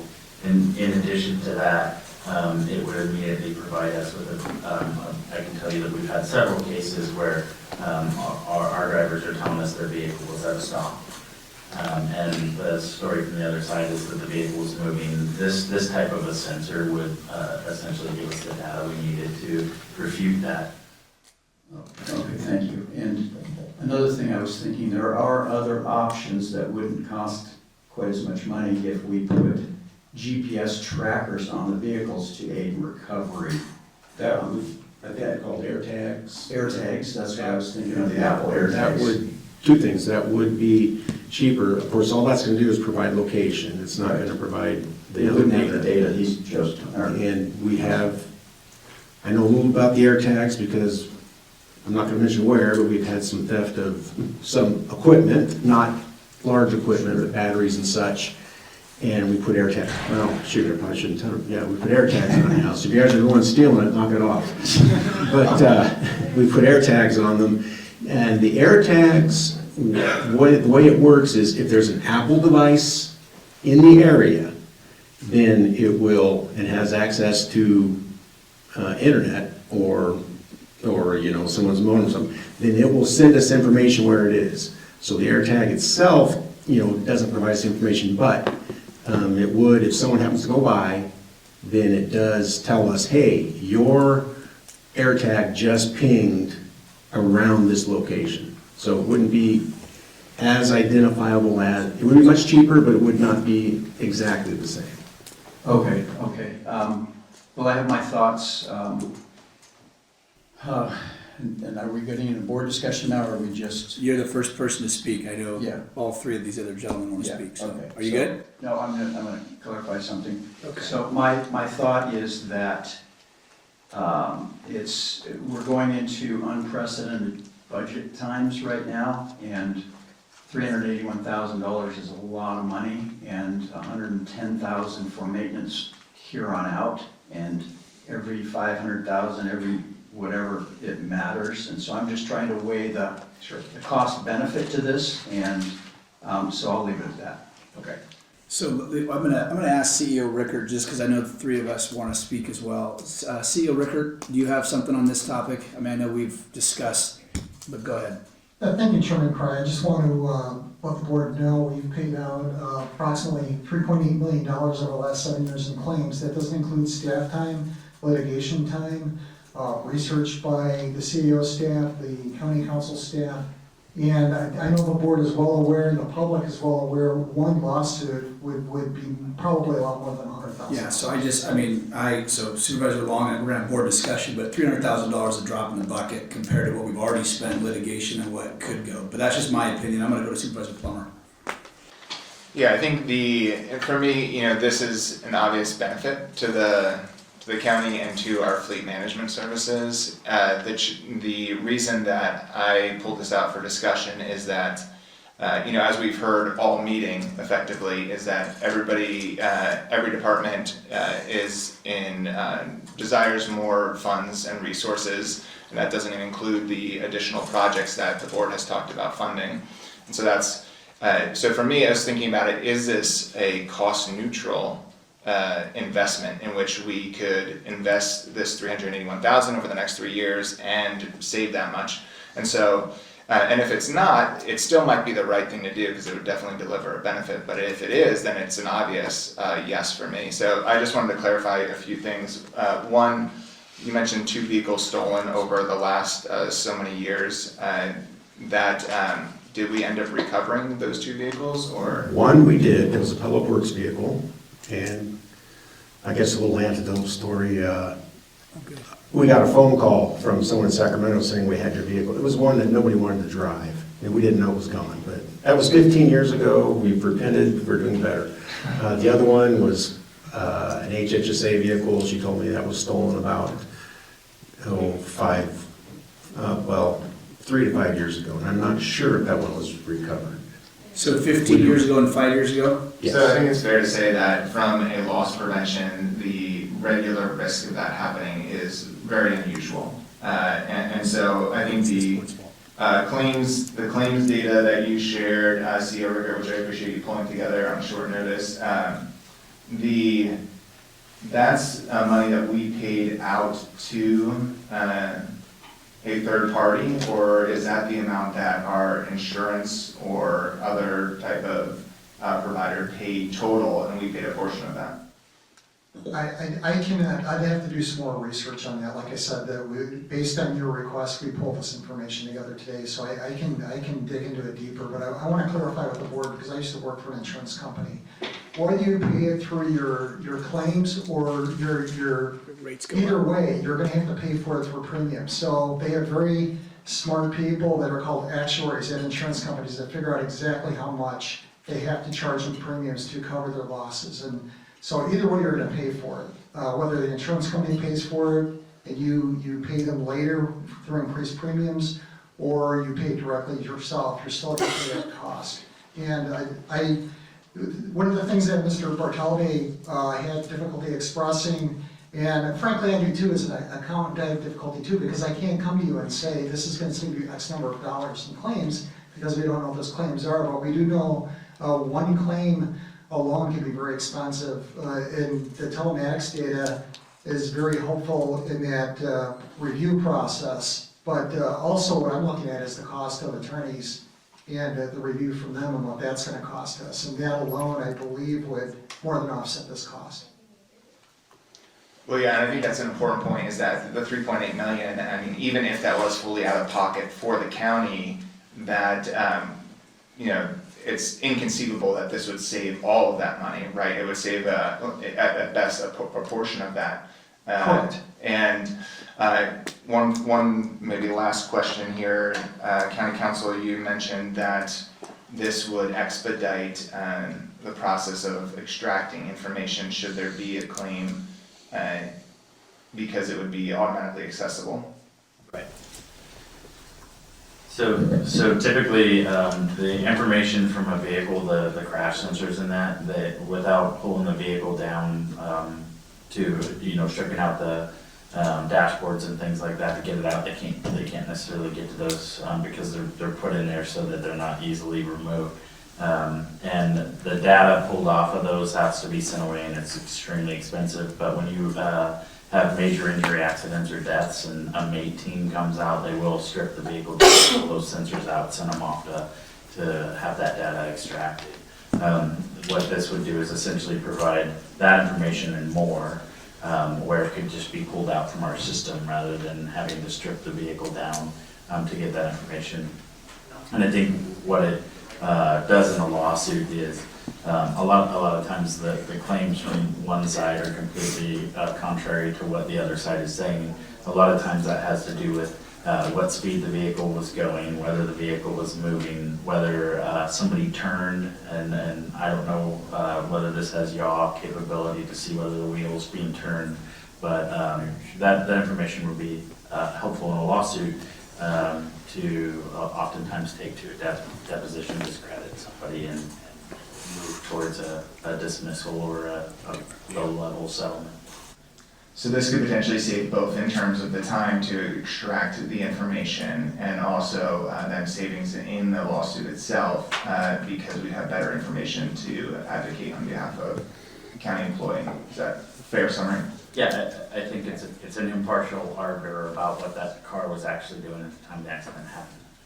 And one last follow-up question is, we heard from the district attorney, for example, in the case of body cams, that provided a lot more work, because then they have to sort through all the data. While that data is helpful, would we expect something similar here? Is that anytime there's a claim, now we're sorting through a whole bunch of data? Or well, and I would say, depending on which department you're in, you're going to view it differently. From our department, I will tell you that I expect the cost recovery from body cams for law enforcement to pay for itself. I've seen it over the years working with them. Much like DNA, there's become this expectation of juries that they're going to see that. So, is there more work? When you bring in a system like that, yeah, there's more work. And so you really have to assess the benefit of that. So I would say on body cameras, I think it's probably more clear that it would be cost neutral, probably more than cost neutral on this. I mean, without doing a deep analysis of how many vehicle accidents we have and what the outcomes of those and causes of those are. I mean, there's some other benefits to this that I wouldn't necessarily discuss because it's not something that we would put out there, but there are other benefits that aren't going to be discussed. Okay, thank you. Supervisor Kelsey. Yeah, so as somebody that has driven a company vehicle with this technology in it, in fact, the last one I drove, we had even more technology. We had the cameras, we had incident responders where if you brake too hard or if you turn too sharply, it would trigger an incident, then it'd send the 10 seconds beforehand and 10 seconds afterwards on the camera. And quite frankly, I mean, they paid for themselves. They were, we have some great employees at Public Works, and this offers some protection for them too. There was just an incident up in Shingletown where a snowplow was taking out mailboxes. Well, it turns out it was a Caltrans snowplow, it was not a county snowplow. So, incident like that, and be very easily confused if somebody were to call and complain, well, then, you'd be able to look at this information and go, our snowplow wasn't in there. So, and just the liability itself, you get a complaint of a driver driving a county car 100 miles an hour, well, you can pretty easily verify that did not happen, or it did, but I would say it probably didn't. But I mean, I think it pays for itself, and I'll let the rest of the board discuss it, but I'm ready to make a motion to approve. I'll second it. Supervisor Harmon. I'm gonna make a motion to approve too, but I, just for verification, did we, and I apologize if you said this, but did we check on the premium discounts when you put the system in? That I don't know. Because we did this in my private business, and we struggled with it because it was a lot of money. But the bottom line was we ended up doing it because when you do what we're doing right now, talking about it, when you research it and when you lose that $100,000 generator that's gone and you're not going to find it because it's growing weed somewhere in the mountains. It doesn't take very many of those occasions to justify doing this. The speed, does this system, the system we put in, we get alerts if they're going too fast? That is a good question. It's capable, but they've met and conferred with the unions, and it will not be used for disciplinary purposes. So I think it would probably be more accurate to say that no one other than Public Works and Fleet Management is going to have access to this access in real time. If there was a reason to suspect that there was an issue or a concern with an employee, then they could reach out to Public Works with support services and CAO approval and get access to that information. That way you can kind of we can make sure it's being used appropriately. So it could be, but under limited circumstances, and that's something we've discussed with the union. So, and just as a statement, this is not hey, this is Public Works and we got a lot of money and we can afford it. You're seeing everybody in the private doing this, using this because it is saving a lot of money and it's justifying. But I really like the speed control because it alerts us. So that there's a call, hey, you're driving 65 miles an hour and you're in a 55 zone and you're getting a little more control. It tells us when a PTO is engaged. That's a pretty big deal too, if you think about that. Thank you. But I'm in support of it. Absolutely, it'll pay for itself. Supervisor Plummer.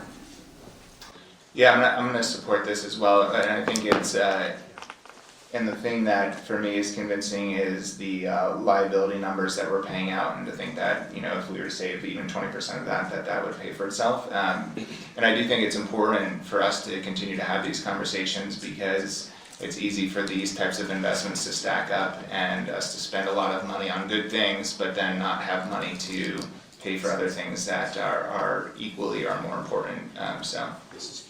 Yeah, the only problem, the big problem is you're never gonna know how much money you saved potentially. You might over a long period of time because he's gonna have less lawsuits, or we're gonna have a lawsuit that it wasn't deserved, but. We're gonna move to a vote. Is there any? I've been waiting to. I'm sorry, Supervisor Long. Yes, thank you. I just want to add that Public Works employees, county people that are operating vehicles, they're just people like all of us, right? So could they be at fault every bit as much as the general public that accuses them of being at fault? Yeah, so we could actually create additional liability by documenting all of these crashes when we're the ones at fault. So I'm just gonna throw that out there, so it's not necessarily a one-sided thing where the county employee is always going to be scot-free on this. And the next thing would be, we talk about the lawsuits and the magnitude of the lawsuits, but we really don't have a way of determining what part of those would be awarded regardless of this extra proof that we're offering. So it could be, yeah, it was a clear-cut established through evidence. I did it all the time as a traffic investigator.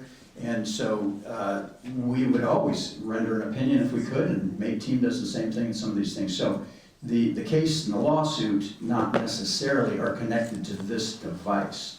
And so I'm just worried about our budget going into this next cycle with the draconian cuts, with the tariffs and everything, inflation, everything we're facing, which we've all discussed at length, and to put out $381,000 for something that may or may not work. I would like to maybe have this brought back once we know what the budget's gonna look like, where we're faced, what our cash flow looks like, that kind of stuff. This is the $500,000 by the time we're into it, you know. It's a lot of money, so thank you. So I'm gonna, is there a motion there, Supervisor Long, to bring it back? Well, are we gonna vote on the other one first, or? Well, we wouldn't if you made a set, I mean, if you make a, I mean, I just wanna make sure I honor it, when you say that you are considering that. I mean, I'm not gonna second it, but someone else may want to, but I mean, cause to me, it's really cut and dry. And I agree with what you said though, but if we're at fault, then I just want the truth of the matter. I mean, if the county plows into somebody and I mean, as good as our attorneys are, I just want truth to reign free, and that's what this is gonna give us. This is gonna give us truth, and I just care about truth. If we're responsible, we gotta pay for it.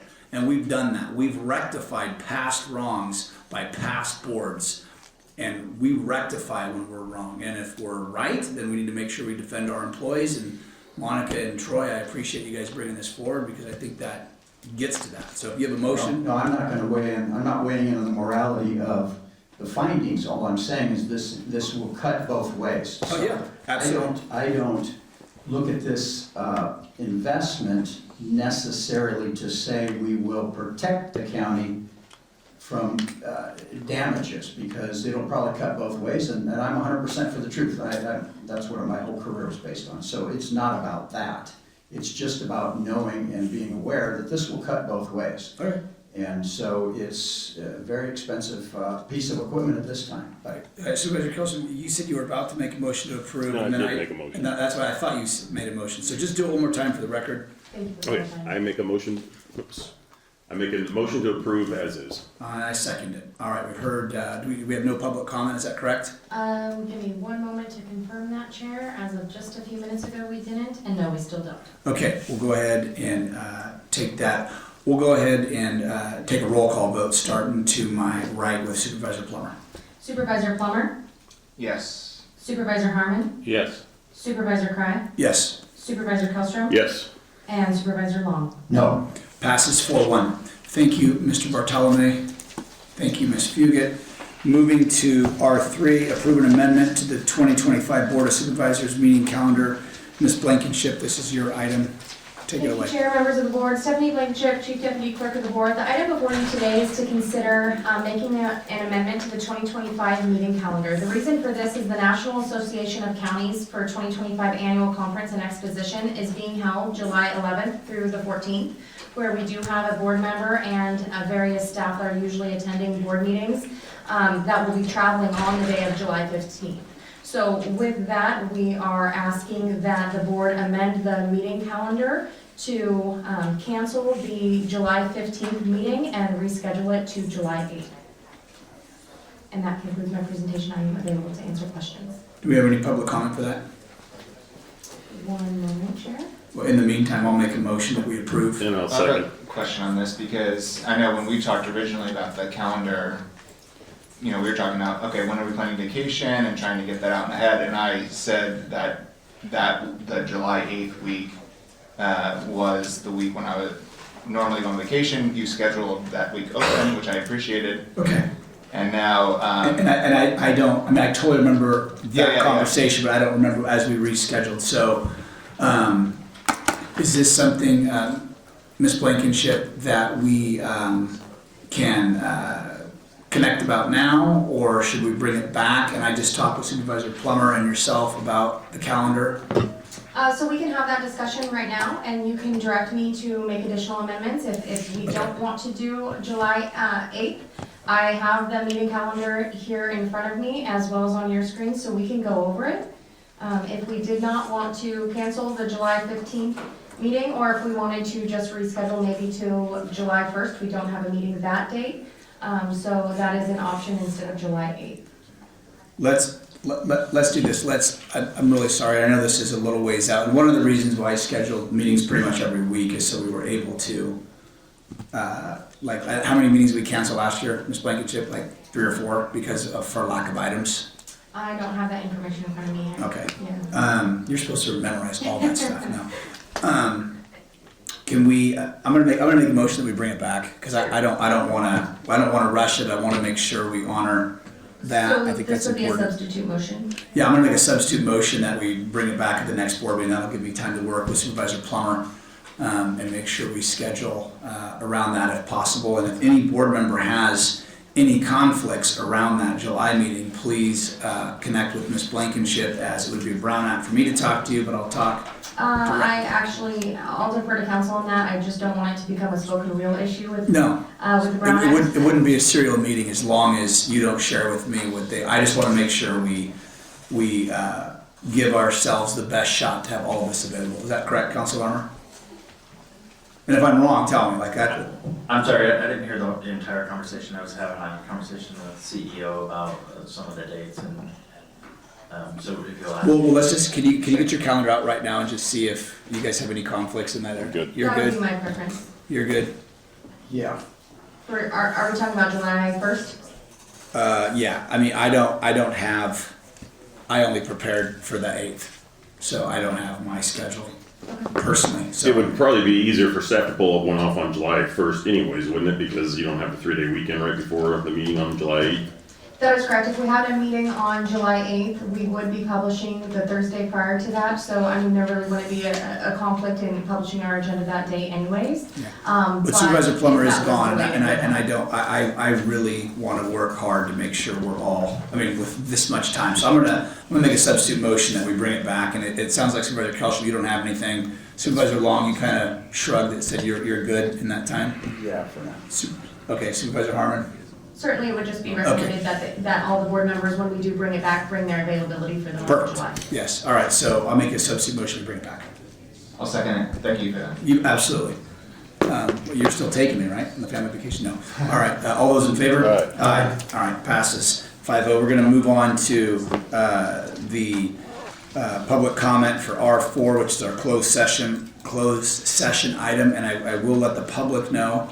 This is for R4, R5, and just R4 and R5. When we do closed session, we are going to have to clear the chambers because the room for closed session is not soundproof. So everyone would have to wait in the lobby area before you come back in. Is that correct, Ms. Blankenship? That is correct, and just to confirm, we do have 6 speakers for item R5. We don't have any speakers for R4. Okay, so let's go ahead and move to R5, public commenters. And the estimated time for closed session is 45 minutes, just to let everybody know, but anyway. All right, R5. First up, Lori Bridgeford, followed by Laura Hobbs, then Jim Burnett, then Dolores Lucero. If I called your name, please get in queue. Also, we'll have 3 minutes as we have less than 10 speakers. Lori Bridgeford.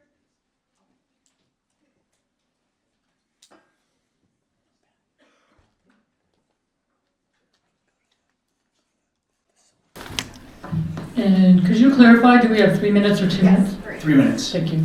I'd like to address the comments before I cover R5 with closed session.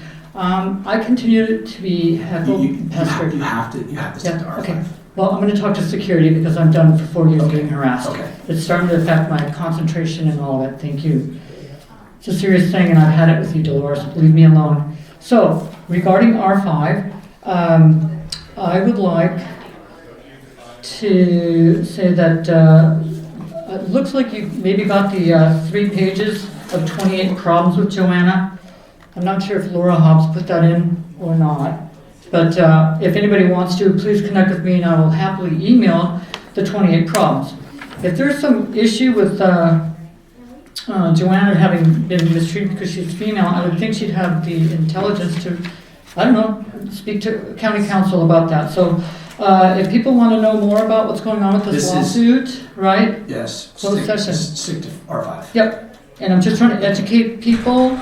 If they're not following, Patrick Jones did a 1 hour last Saturday, April 5th, KQMS. It's gotta stick to R5. I know, but isn't this about the closed session and the lawsuit?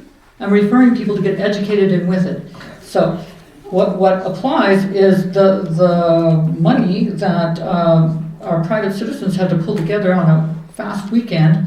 Lots of money. I was a person that actually donated as well. And so I would like you to address that and have that payment and compensation be done to Alex Haberbush, Lex Rex. Please be prompt. I know lots of us don't like to have bills hanging over our head.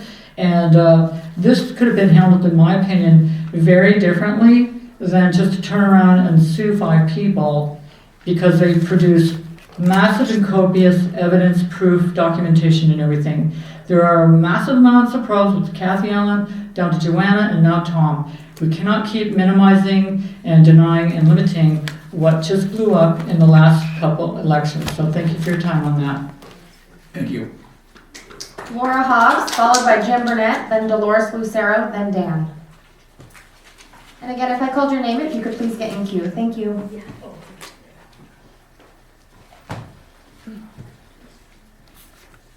Okay, good evening. Please pay the full lawyer fee incurred by the Shasta Five, who were forced to defend themselves from a lawsuit filed by the county council, who did not want to perform his ministerial statutory duty to write a title and summary for the charter amendment to create meaningful election reform. And going on the offensive against citizens who are simply trying to exercise their constitutional rights to circulate a petition and to alter and reform their government, you cause these 5 citizens unnecessary stress and harm. Thankfully, the judge sided in favor of the 5 citizens and did not award lawyer fees to Joseph Larmore as he had requested. The Shasta Five were extremely fortunate to find legal representation on such short notice. We were only given 1 business day to find a lawyer. And to fund that lawyer. Lawyers are expensive under normal circumstances, but given that anyone we hired would have to work through the weekend and have to have a specialty in election law, this made the burden of expense even higher. It is for these reasons that I asked the board to pay the entire bill, which is an extremely modest amount given the going rates for lawyers who are hired on such short notice. I'd also like to encourage citizens to go to SafeShastaElections.org to find out more about this citizen-led petition for election reform. Thank you. Thank you. Next up, Jim Burnett, followed by Dolores Lucero, then Dan, followed by Tom H. Good evening again. It was less than a month ago when 5 of us were sued by Shasta County. We were shocked to because all we were doing was taking the steps to place an initiative on the 2026 ballot. We were careful to follow all California election codes, and at the right time, Council Larmore was required to do a very simple task, which was to write an accurate and impartial title and summary of our initiative. Instead, he assumed additional powers, the power of a judge, I'd say, and took out his red pen and critiqued the initiative, providing legal opinions and other irrelevant speculations, overstepping his authority and duty by a mile. But far more sinister than this overreach is the chilling effect on future attempts at citizen-led initiatives here. The next group that comes along would think twice before submitting an initiative to County Council for fear of getting sued by their representatives and incurring the high cost of legal representation. All this for merely exercising something that is explicitly protected in the First Amendment, the right to petition. You should quickly rectify this overreach by reimbursing in full the cost of our attorney who answered our emergency call for help. In doing so, you will helpfully send a strong signal that our Board of Supervisors will once again uphold your oaths to defend the constitutional rights of the people in Shasta County, clearly demonstrating that citizens need not be afraid of being sued and taken to court for exercising these rights. Thank you. Dolores Lucero, followed by Dan, and Thomas H. is after Dan, and he's our last speaker. We've been talking about election a lot, about transparency, and making sure our election is secure, and we want to make sure there's no fraud. Well, before we start talking about Laura Hub and her lawsuit, I have a problem with her because the Central Committee actually reported, it has been reported that she actually hacked the computer where the account of money, that Central Committee. She wants transparency, but yet she's the liar. Yet she wants the truth to be somebody who she wants somebody who's going to be truthful and someone you could trust in the election. She's not one of them to be trusted. I won't mention her name, who actually reported that, and she actually reported that she actually hacked the computer and to get the account. The Central Committee actually, they blocked it. They actually froze the account because Laura Hub went into the account. So for her to come up here and accuse Joanna, the election, it's pretty pathetic. The people who come up here and they speak and they want truthful about the election. We cannot have this continue and to ignore that there is people who are dishonest, that they're claiming they want true election. How can they do that? I don't get it. Because what I believe is to be truthful, because I believe in God. I don't care how bad it could be, but I'd rather say the truth, and I'll deal with the consequences, but I ain't gonna get up here and lie through my teeth. And that's pretty sad, because they're misleading the people about Joanna, talking about her, because eventually Joanna could actually have a case of slander and defamation when they're accusing her of something that they don't even know. They're just assuming and blaming her. This is the election. This is about the election and the lawsuit that they filed against Tom Toller. Well, Tom Toller is you guys elected him. You appointed him. So I can't tell. This is what I'm saying is, if you pay somebody, I hope that you do rebuttal against a dishonest person, because I don't believe a person who's fighting for truth to win when they're actually a liar and a cheater. Dan, followed by Thomas H., and Thomas H. is our last speaker. Want me to prove it? Shut up. Please do not yell at each other in the board chambers outside. We did pretty good until the last couple minutes, so I just gotta say fake news was just reported. I'm here to ask that you guys do compensate the Shasta 5. They filled out the paperwork, they did everything they were supposed to do to get petition, get signatures. Your council, decided to put them to court instead of having a conversation, instead of saying, talking to them. They just, here you are in the court, so they had to incur a big expense there. That's not conducive to good public work. So, but there was no hacking or anything. The evidence that is in your file here that Laura presented, I really recommend you guys look at the facts that she's got in there. Not only should Joanna not be considered, she ought to be fired. Our 5. Because you gave them the platform, so that's why I'm doing my R5 with the platform. No, you're staying to R5. Some of the other people are articulate and they babble on, and I can't understand where they're going or what they're saying. You're articulate. I'm saying stick to R5. Yeah. So the lawsuits continue, and it's a problem. And you guys, you got to fix that.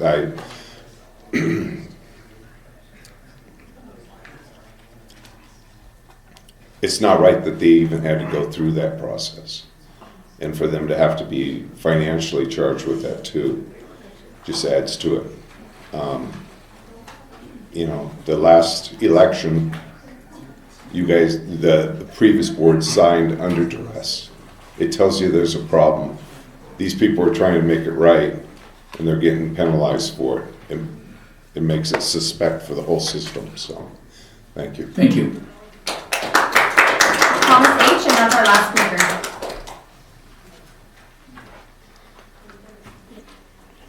5, we established Charter County things, and we were following the rules of the Charter County. We were just trying to get free elections or fair elections, doing a process that's written out. Then my buddy Joe got involved, and it cost us some money. Then the judge says, no, I think, I'll spank some diapers or something, and now it's back to us. These people, these 5, and they're just citizens that are honest, and they want fair elections.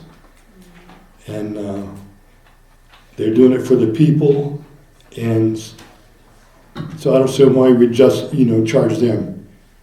Joe lost, maybe he should pay. All right, so with that, we will not, closed session sometimes takes a lot longer, sometimes it takes a lot less. So we will not come back before 20 minutes. So be prepared to come back in possibly in 20 minutes at the earliest. And then we will come back at that. I'm going to ask everybody when we adjourn to please wait in the foyer, and press included. And then we will be back shortly. We are at recess. All right, we'll go upstairs. Or can you all make sure you mute your mics? Hey, Matt.